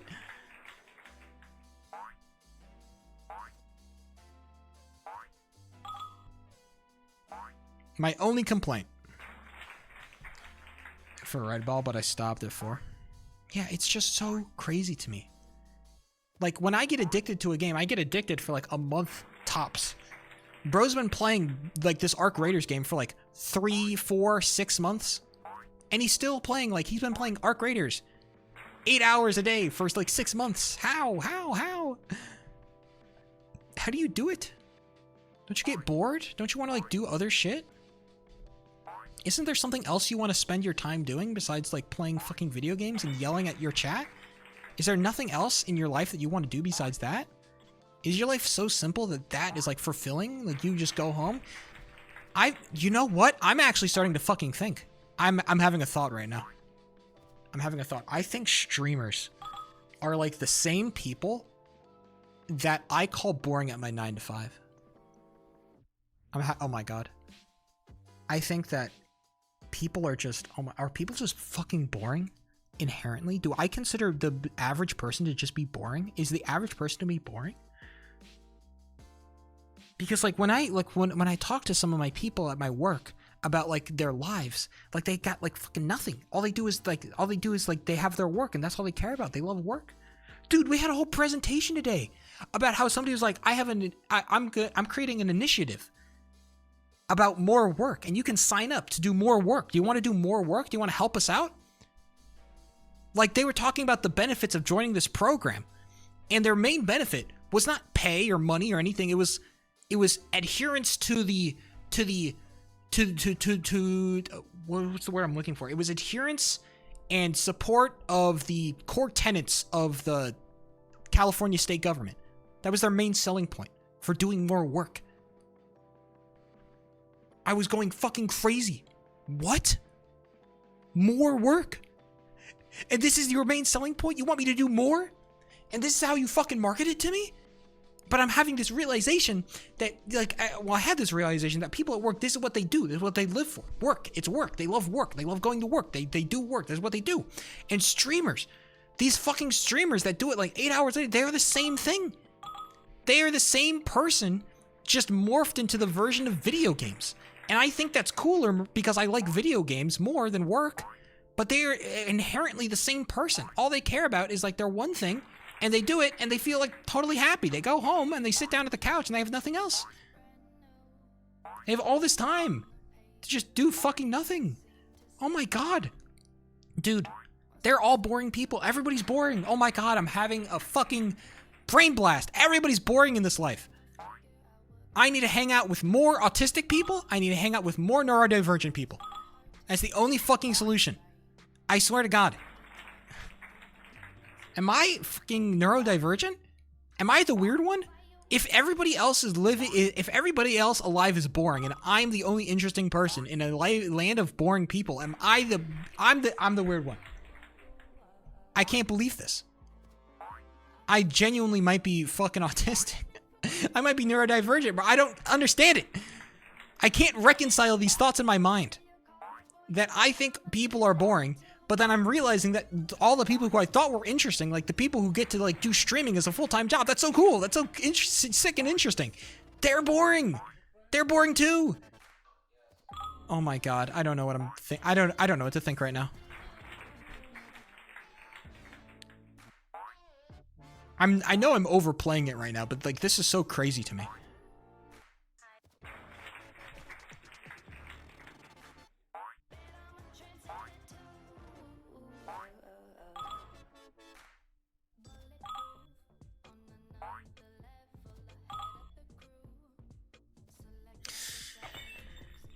I'm gonna go get some individual, not individual level practice, some late game practice. Bam. It's all about what you bring to the crowd. Why did I get rid of my timer? Why did I do that? Sorry, I'm not thinking right now. I'm thinking, like, my thoughts are so far gone right now. Oh my god, my files just got exposed. No. Can you believe it, guys? The sheep files have just dropped.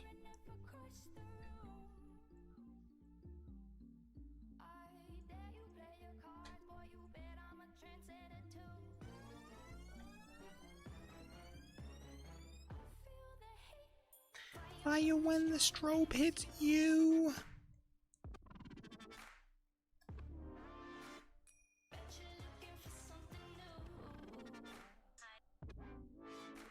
I'm not thinking.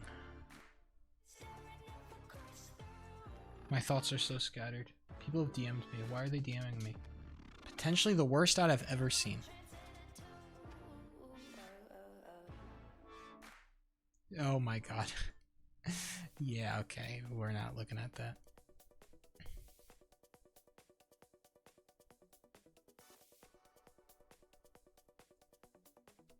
Also, there was a at I got added in like an event. Was this an A Wobbuffet at that I got added? It is an A Wobbuffet. Shotgun raids 1,000 player country civilization. Oh yeah, this is the one. It's subsequent days, so I can't play in it, but so I can't play in the Shotgun Raids 1,000 player civ event. Tragic.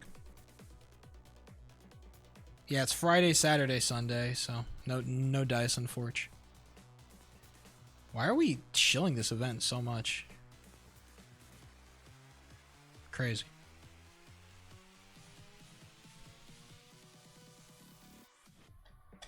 Hold on, I need to reset myself. Mentally, physically, emotionally, I need to play Red Ball. I've realized that my only purpose in this life is to play Red Ball.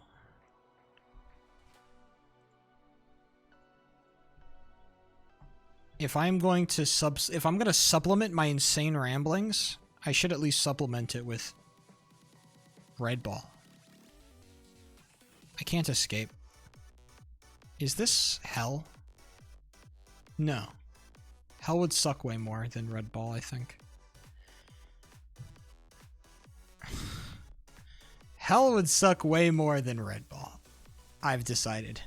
Red Ball sucks, but it is not nearly bad enough. Hell is Red Ball, but without my Twitch chat. Without the context of me streaming, that is Red Ball. Playing Red Ball by myself, alone. In a dark, flavorless hallway.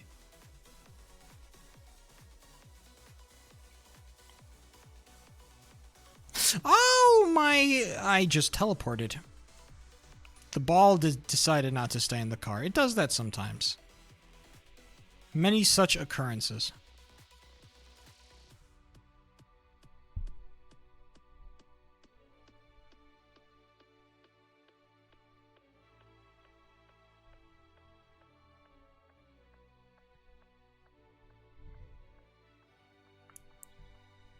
Fuck.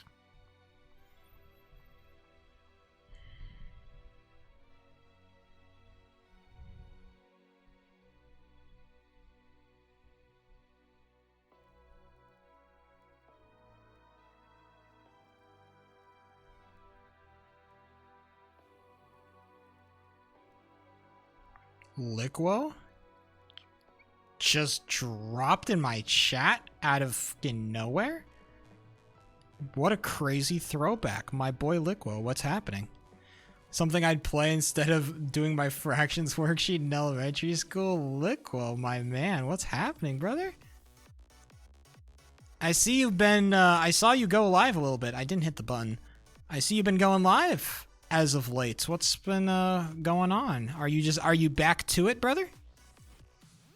Maybe I just haven't been following the Liquo train enough, but are we back on that shit? Or is it just like a I saw you in that video. Ha ha ha ha ha. Yeah, I know. That's fucking crazy.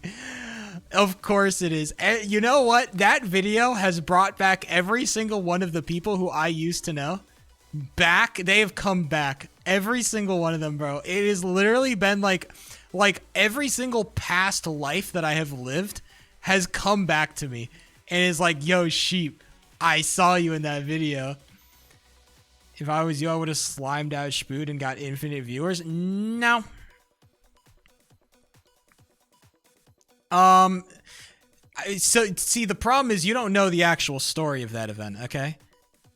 The actual story of that event, for me at least, was not that I was promised the position 1,000 years ago. The real story is that when I joined that event, I was a bumfuck nobody. I was a nobody. I had no civilization. I wasn't even part of a Discord for a civilization. I was genuinely a fucking nobody. And by the grace of God and by my yapping abilities, Spood basically told me, yeah, if you want to be my bodyguard, come along. I need a bodyguard, fuck it. Come along. That's the only reason I got anywhere in that event. That's the only reason I was anybody worth anything. All right. In fact, Spood, there was an entire subplot that was planned that Spood said, yo, Sheep, I want you to do this. Where, you know, the guy, Knight Arcturus, the guy who ultimately tried to betray Spood, there was supposed to be an entire arc where we were supposed to capture him, bring him back for trial. He was going to demand a trial by combat, and I was going to be the guy to fight him. That was the entire plot. Now, now, Knight Arcturus, he denied that. He said he didn't want to do it, which, you know, I kind of was mad about. But he had an entire subplot for me planned where I was supposed to fucking 1v1 this dude in the fucking arena. So hell no. Betraying him was not even close to being on the table. Are you kidding me, brother? That boy was invincible to me, all right? Hell no. Spood was fucking untouchable. Did y'all not find Arcturus? Well, the thing is, like, how was he so hidden? Well, he just ran, you know, look, well, you're not stupid. You know how, like, it was a big server, okay? We're not going to comb the entire area. He just, like, basically what happened is that he was involved in the plot to kill Spood that ultimately failed, and then he just ran. He just dipped. And so we didn't know where he was, so we're not going to, like, spend all of our resources trying to find the one dude. And ultimately, like, basically all this stuff, like, it happened in DMs, right? Like, basically we, like, Spood and all the high-ranking leadership was basically talking to him and saying, like, yo, do you want to do this plot, basically? And that's how most of these civ events work behind the scenes. People are talking to each other saying, hey, do you want to do this? Do you want to do this? How about we do this? And so basically we were trying to convince him to, like, yo, what, like, let us capture you because it'd be better for the plot and it's cooler. And it would have been cooler if he had been captured because it meant that he got more relevance and everybody got more relevance. I think it would have been cooler for the plot, but ultimately it didn't end up happening. He didn't want to do it, which is fine on his volition. So it's just something that, you know, a potentiality that never ended up happening. So since the Mafia got absolutely destroyed, it's just not as easy when you like the information seems a lot more easy to have, but in the heat of the moment you just don't have all the information. And so, me personally, I didn't know where they were harboring Knight Arcturus. I thought he was hidden somewhere, but I didn't really know the exact details. And also, it's just like, if you just want to dig underground, like for all we knew, Knight Arcturus could just be like hiding in a 1x2 hole. All right, it's like that is entirely possible. Like we could be walking right over him as he's in a 1x2 hole. It's like there's like it's Minecraft, bro. It's not like it's not like chasing somebody down is like super easy when they have like a pickaxe and like competent ball knowledge. You know that, Lookwell. You know, this isn't like a very, you know, a specified PvP arena. You're not trapped in an arena. There's an entire world that you can just go run and hide in. It's not hard to escape.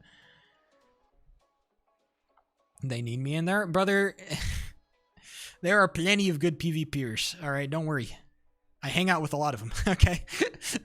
I hang out with a lot of the good PvPers. I'm surrounded. Not PvPers. What would you provide, Lookwell? Look, if you want to play in Civ events, I can get you hooked up, brother. All right. Do you want to know how many Civ event discords I'm in? I've literally signed up for 3 Civ events like last week. Okay. I can get you involved, brother. Just send me a fucking DM. There's probably one Civ event that you could probably get into if you submit an application soonish. I think it's almost 100% guarantee that you get in. This is a pretty like open event, I would imagine. So it's not the main. No, of course, no. I totally get you, but like I'm serious. If you want to play in one of these Civ events, I can. Like this one is nice because it's on the weekends, only weekend stuff. Pretty nice time zone. Hold on, I'll send you the Discord. They're saying they're gonna close applications soon because, for reasons. Well, yeah, I know, of course. Look, you and I are the same. All right, we are kindred spirit. We like to ball, but we're not gonna ball if balling is not good. What's the announcement that they got going on? Have they closed invites yet? Oh yeah, they're okay.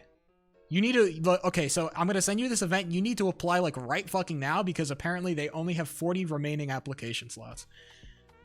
So. Hold on. And then I can drop you a bunch of other shit. Some link. There you go. And then let's see other Civ events that might be happening. This is another one that's happening. I can't play in it because it's like an everyday type event. I'll send you this one. Just fuck it because let's see. When are they hosting it? Oh yeah, this is a friend of mine. So honestly, I could like probably send him a DM and say, hey, let my boy in. This one looks pretty fun. I wish I could play in it, but I got a full-time job now, so not possible.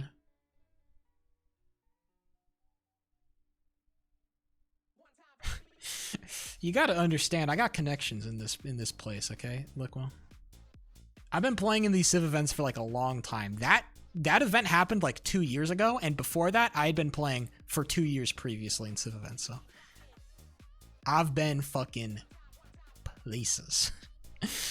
All right. So you wanna ask me about Civ events, brother? All you gotta do is ask. All you gotta do is ask. I'm your guy here.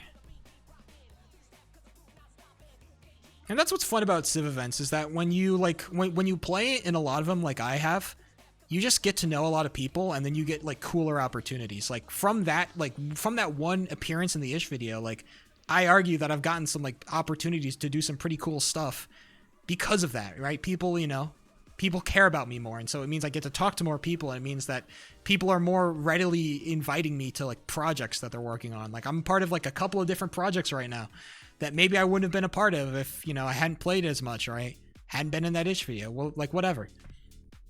It's just like, it's just networking. That's all it is. That's what a lot of Civ event stuff is. It's networking. And I would argue you're a pretty cool guy. And all you really need to do is be a cool guy. And as long as you're a cool guy, people are going to fuck with you. It's not that hard, Just don't be unchill. If we're going to use that word. Strong. Strong phrase there. Don't be unchill. Word up. Yeah, man. Of all the people that I'd like, man, of all the people who I think about in my head, like who would do good in a fucking Civ event, I think Liquid would fucking kill it. All right. You got all the, being good at PvP it'll get you some respect. But then also being good at like talking and doing all the other stuff that goes along with like the role play, like that's an even better skill to have. Don't worry. There have been plenty of drama in the Civ event space around people who are too good at PvP and too bad at being good at the roleplay. There have been plenty of people. Plenty of conversations have been had about those people. Okay, don't worry.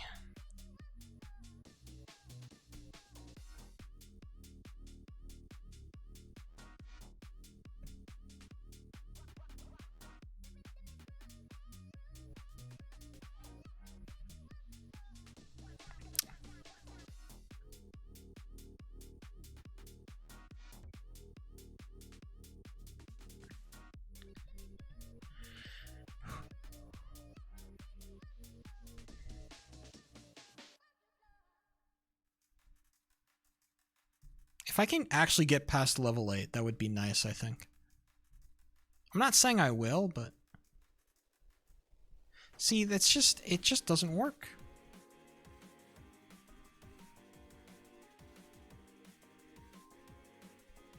Damn it. I'm bouncing on shit that don't need to be bounced on. And it's just tragic. It's just tragic. I'm trying to be an interesting streamer, but I've ran out of steam I ran out of steam like a half hour ago, and now I'm running out of fumes. There's got to be something else. What else is trapped in the Sheep03 brain space that's been cooking me? I guess like the most recent, it's just been audio, but man, I listened to 1984 at work for like 3 hours, and that's kind of just been dominating the brainwaves. Okay, that's the problem with work. Or list you? You can probably just say solo. I don't personally like to nepotism my applications, even though I probably could with a couple of events. I don't like to nepotism my applications. And also, I very specifically listed in my application, I kind of ball by the seat of my pants. AKA, I don't really like join in with groups that are prearranged until like I'm actually in the event. This is a very common trend with Sheep03. I'm not somebody who gets involved with groups like before the event or like pre-event or anything.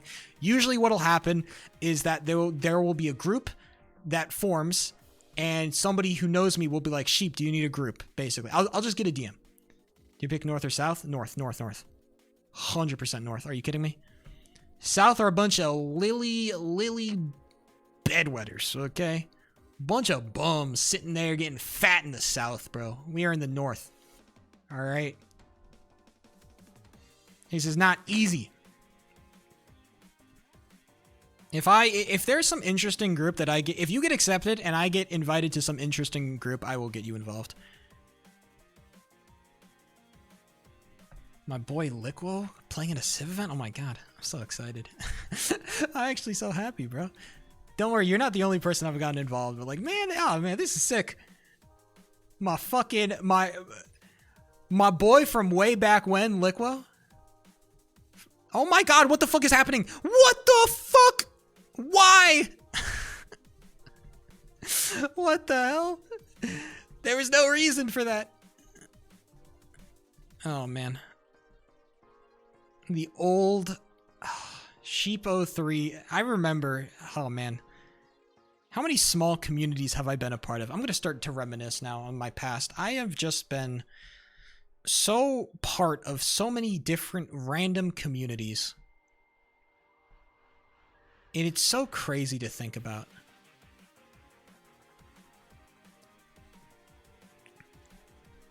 I should get you involved with blocky hockey. Oh man. I don't know if you'd be into it, but you'd be a fucking killer at blocky hockey.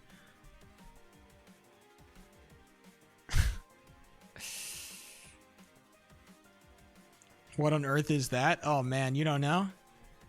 Basically somebody created hockey in Minecraft. It's exactly what you think it is. It's hockey and it's in Minecraft. And it got so popular they created an entire like functioning sports league around it. Like they have teams and owners and coaches and players, and they have a schedule and everything. It's like a whole ass sports league. And I joined that community. And now I am one of the top casters in the league. People are like, oh my god, Sheep, you're the best caster in the league. I cast the games. I am the commentator. So it happened pretty quick, but yeah, I kind of just became like a favorite caster. Penguins GG? I have not. Penguins GG? I'm curious. Let me look this up. Let me Google that bitch. Super competitive modern PvP game. Interesting. Maybe I gotta get more PvP knowledge, because... Interesting. Yeah, because the thing is, like... Yeah, this is about the size for competitive PvP shit. That sounds about right. Interesting. Penguin.gg? Wait, this is that fucking YouTuber guy, no? Or am I thinking about something different?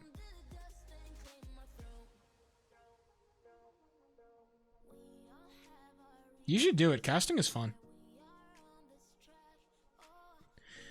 It makes you better at a lot of stuff. I've noticed that I'm getting like cuz I've been casting so much recently. Like literally it's been like every other day basically. If I'm not streaming, I'm like casting. I'm so much better at casting than I used to be. I'm like at fucking 10 times the caster I used to be. It's crazy work. Wow. This is so interesting.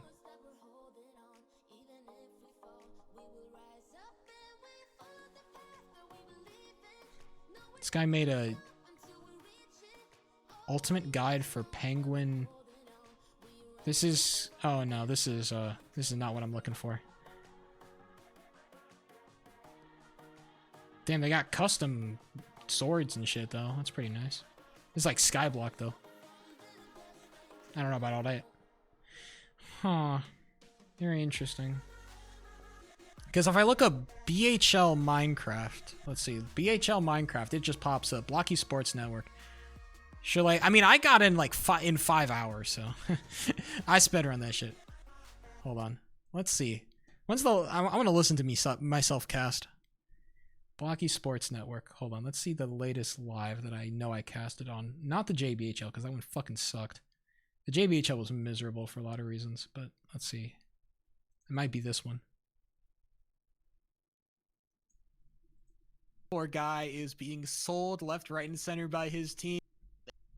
Really Trying to find a shot, not gonna be able to do it. And with 10 seconds, the time ticks down. Z01 trying to do a little bit. Oh, Z01! Goal, Houston! And they're making it, you know, they're making it look a lot closer than it was. The fact that they have scored 4 goals in this game is really, really hysterical. I mean, can you imagine if Orlando pumped off the brakes for half a second? And man, I'm good at this shit. Hold on. Let me get like a longer. Once again, the Orlando Storm continue their campaign. I'm telling you, Lico. Save percentage. A nice shot, and Demoni is going to be able to pad his at least a little bit after a bit of a disappointing start to this game. Is going to be brought into a nice little solid mid game. Demoni still showing that Unk got it. Does the rest of Unk's team got it? That one is a bigger question. Mushy Plant trying everything he can to make that goal happen, but the tech is just not there, even with all the space in the world. Now Z01 gonna work it forward for Alien. Alien just not there to pick it up, and AJ Clips able to hit it away before it gets dangerous. Nice little slot pass, but Bagel is glazed. Glove just comes flashing out, and that one is gonna get snatched down. Birdie is W. In the meantime, Birdie is W. Birdie W. Birdie may be W. He's playing that puck like he is W. And he might just find the pass forward, but that one just goes straight to the defense. Borderline Dumb finds a free shot off that, and Bagel is glazed. Needs to glove that one down. Can't get it out right before, though. And we're going to a face-off. Damn, I'm good at this shit. Sorry, I gotta stop I gotta stop glazing myself. I'm good at this shit.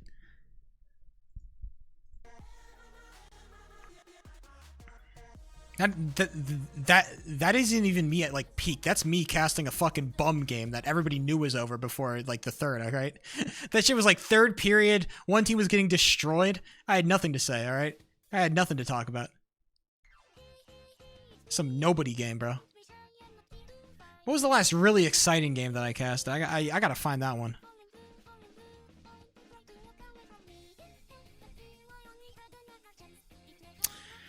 Yeah, shout out to the BHL community. I have become a bit of a, I don't want to say celebrity, because that's not right, but I've become a known figure in that community in a very short amount of time. All it took is good casting, and then I wrote a series of articles that were very popular for the JBHL, and then people called me like a talent. They said I was a very good goalie, which I kind of thought was bullshit, but apparently a lot of people thought I was very talented in goal, and they lauded the fact that I stopped playing. Now I'm planning to come back soon, as in next season. I'm planning to come back and play, but people thought I was good, which, you know, was a surprise to me because oftentimes, many a time, Sheepo 3 is not considered to be good at any of the games that I populate, you know? I tend to get my infamy through other methods, but being good is not often one.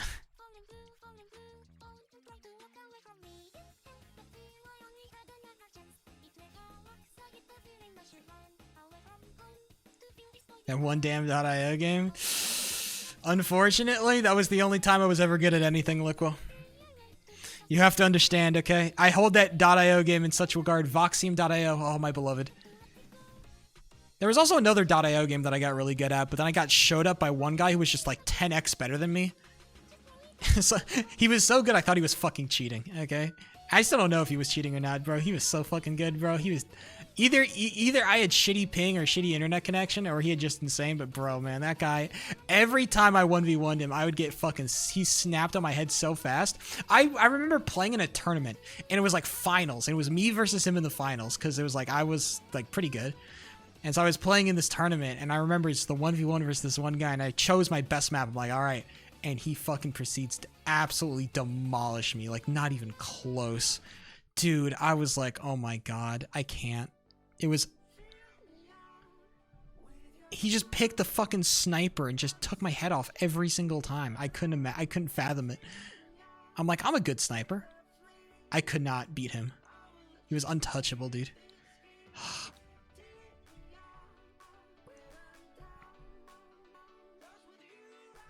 Someday I will get good at Minecraft PvP though.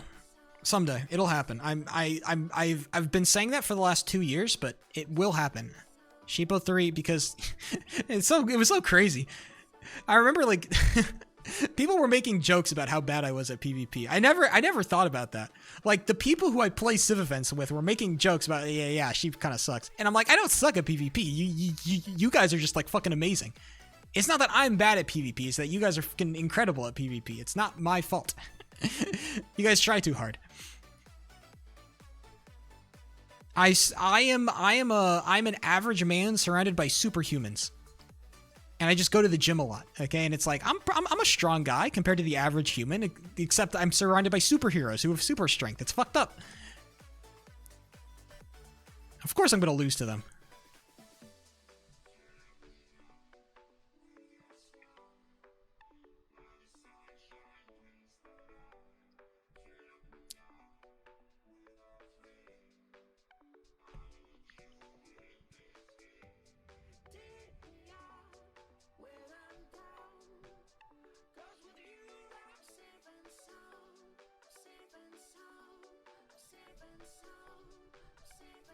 How scripted are the events of Ish? Actually not super scripted. The one thing that's good, I think a lot of people, and I would join, I would say that Ish events are usually like the best Civ events, not just because they get the videos and the attention, but they're also really well ran because Ish just knows Civ events. He's good at this shit. That Sab fight, I was not there for it, but almost 100% it could have gone either way. Or they planned it beforehand. And that's also entirely possible. I think the deeper you get into Civ events, it's this weird mix of like half scripted, half reality, where it's like people decide what's like the way that I like to decide it, like the way that I describe it is like people decide that the fight is going to happen, but they don't decide on the outcome of the fight, right? So what probably happened is that Saps and Fluxion were probably talking to each other in DM saying like, yo, we want to do this big final moment because it's good for the plot. And probably I'd imagine Ish was involved and other leaders were involved so that everybody could kind of be on the same page about what they wanted to happen. They wanted that final fight to happen for the story, but the actual outcome of that fight, that was not preordained. They just made sure that they planned the fight to happen, but the actual fight was it would go either way, which I'd imagine would happen.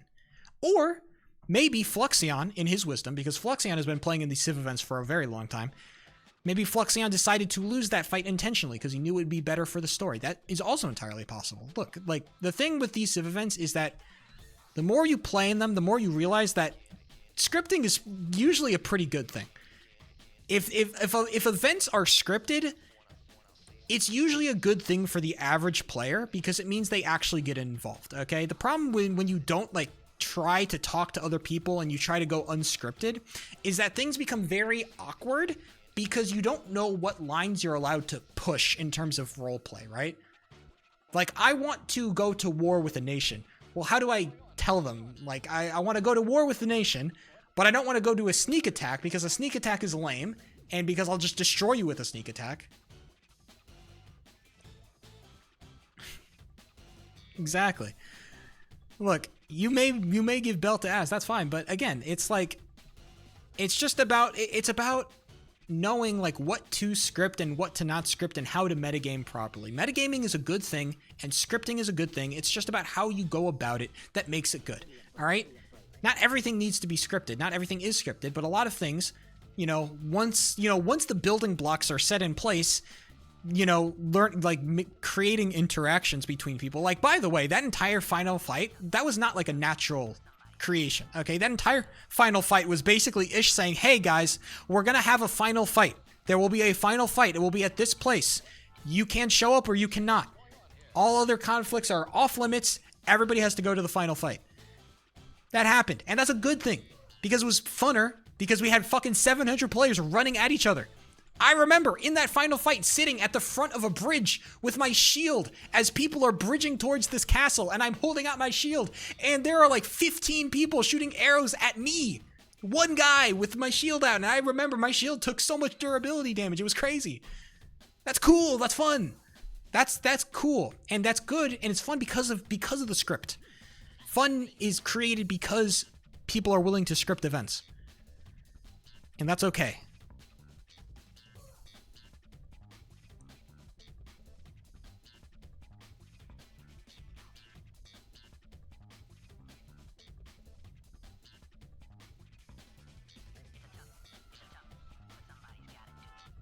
It's a tough one. But somebody's gotta do it.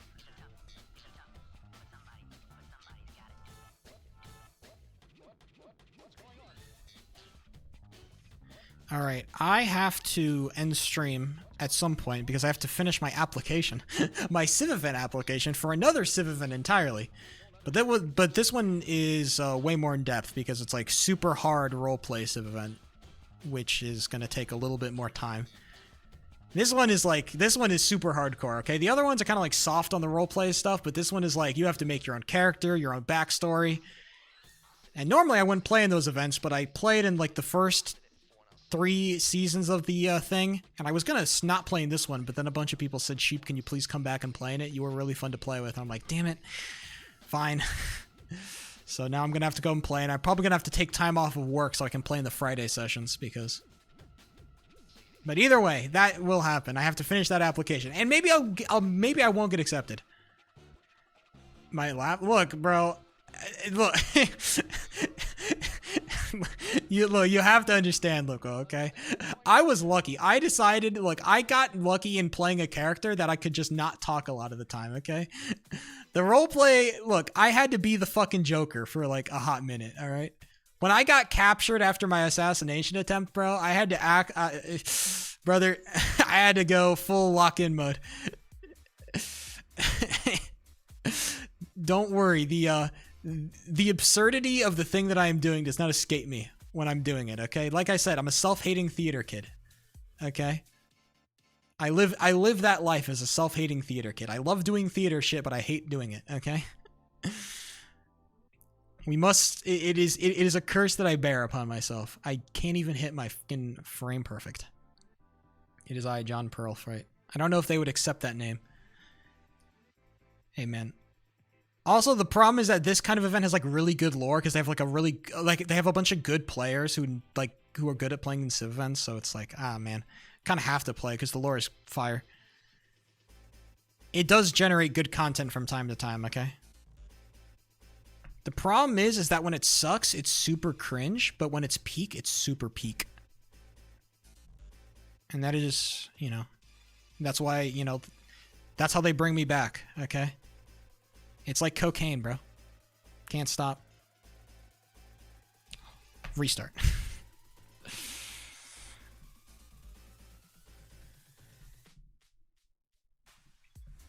They might. I'm down to get my application denied, actually. Because then it would have reaffirmed that I'm not fucking To be fair, I got my application denied from the last Ish event, so that just proves I'm not immortal. But also the Ish event had like 40,000 applications, and they didn't allow people to use their names in the applications, and I didn't know that until I submitted my video, which means I had to edit out a bunch of stuff from my application.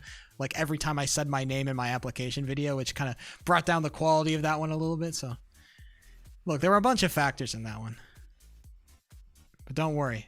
For the next Ish event, I will be fully locked in.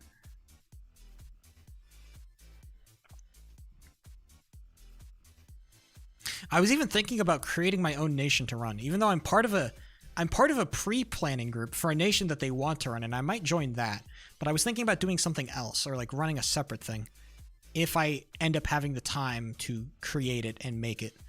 Which I don't know if I will, because now I'm starting to produce more slop. Sheepo3 is back on his slop grind. Create slop videos and whatnot. Making actual content instead of just like, you know, putting my fat face on the stream button. Because now that I have this nice new setup and this nice new PC and whatnot, I can actually do all the cool shit I've been thinking up in my brain. The only problem is now I'm realizing like, oh shit. Every single time I've come up with something cool and creative, I realize that I have zero fucking time to do any of it. Which sucks. Particularly because now that I have like this full-time 8-hour job, I can't do any of the cool shit I want to do. And it fucking pisses me off. Makes me so mad. No joy, ladies and gentlemen. What's the job? I work for the government. I work for the California state government doing undisclosed activities because I don't quite know where the limits of my NDA lie, so I don't really talk about the specifics of my job. But I work for the state government. It's great. It's a 6-minute walk to work. ICE agent? Yeah, man. ICE definitely works for the California state government. That is something that the ICE does. Yeah, they definitely, you know, they are rank and file with Gavin Newsom. That is something that happens.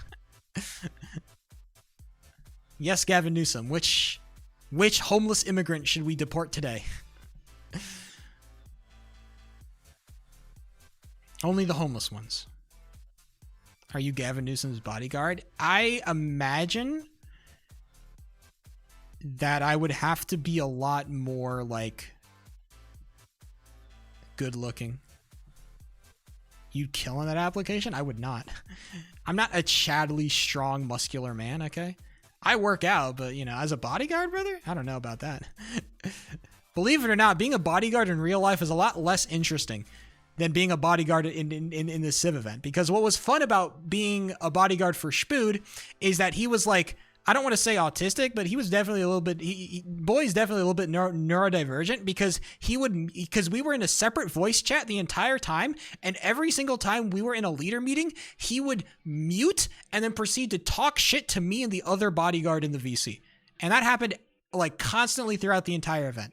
He would just, every time that we were doing something, he would just mute up and just start talking crazy shit. I'm like, bro is literally me. Because I do the exact same thing in every single meeting I am a part of, because all the meetings in these Civ events are boring as fuck and people are yapping way too much. I do the exact same shit, and Spood was just me. And it was great. All right? That's why bodyguarding for Spood was fun. But being a bodyguard in real life means a lot more like quiet standing around doing nothing. All right? I wish I had the VOD saved. I really wish I had the VOD saved of me bodyguarding for Schmood, because that shit was fucking comedy. Literally the entire time.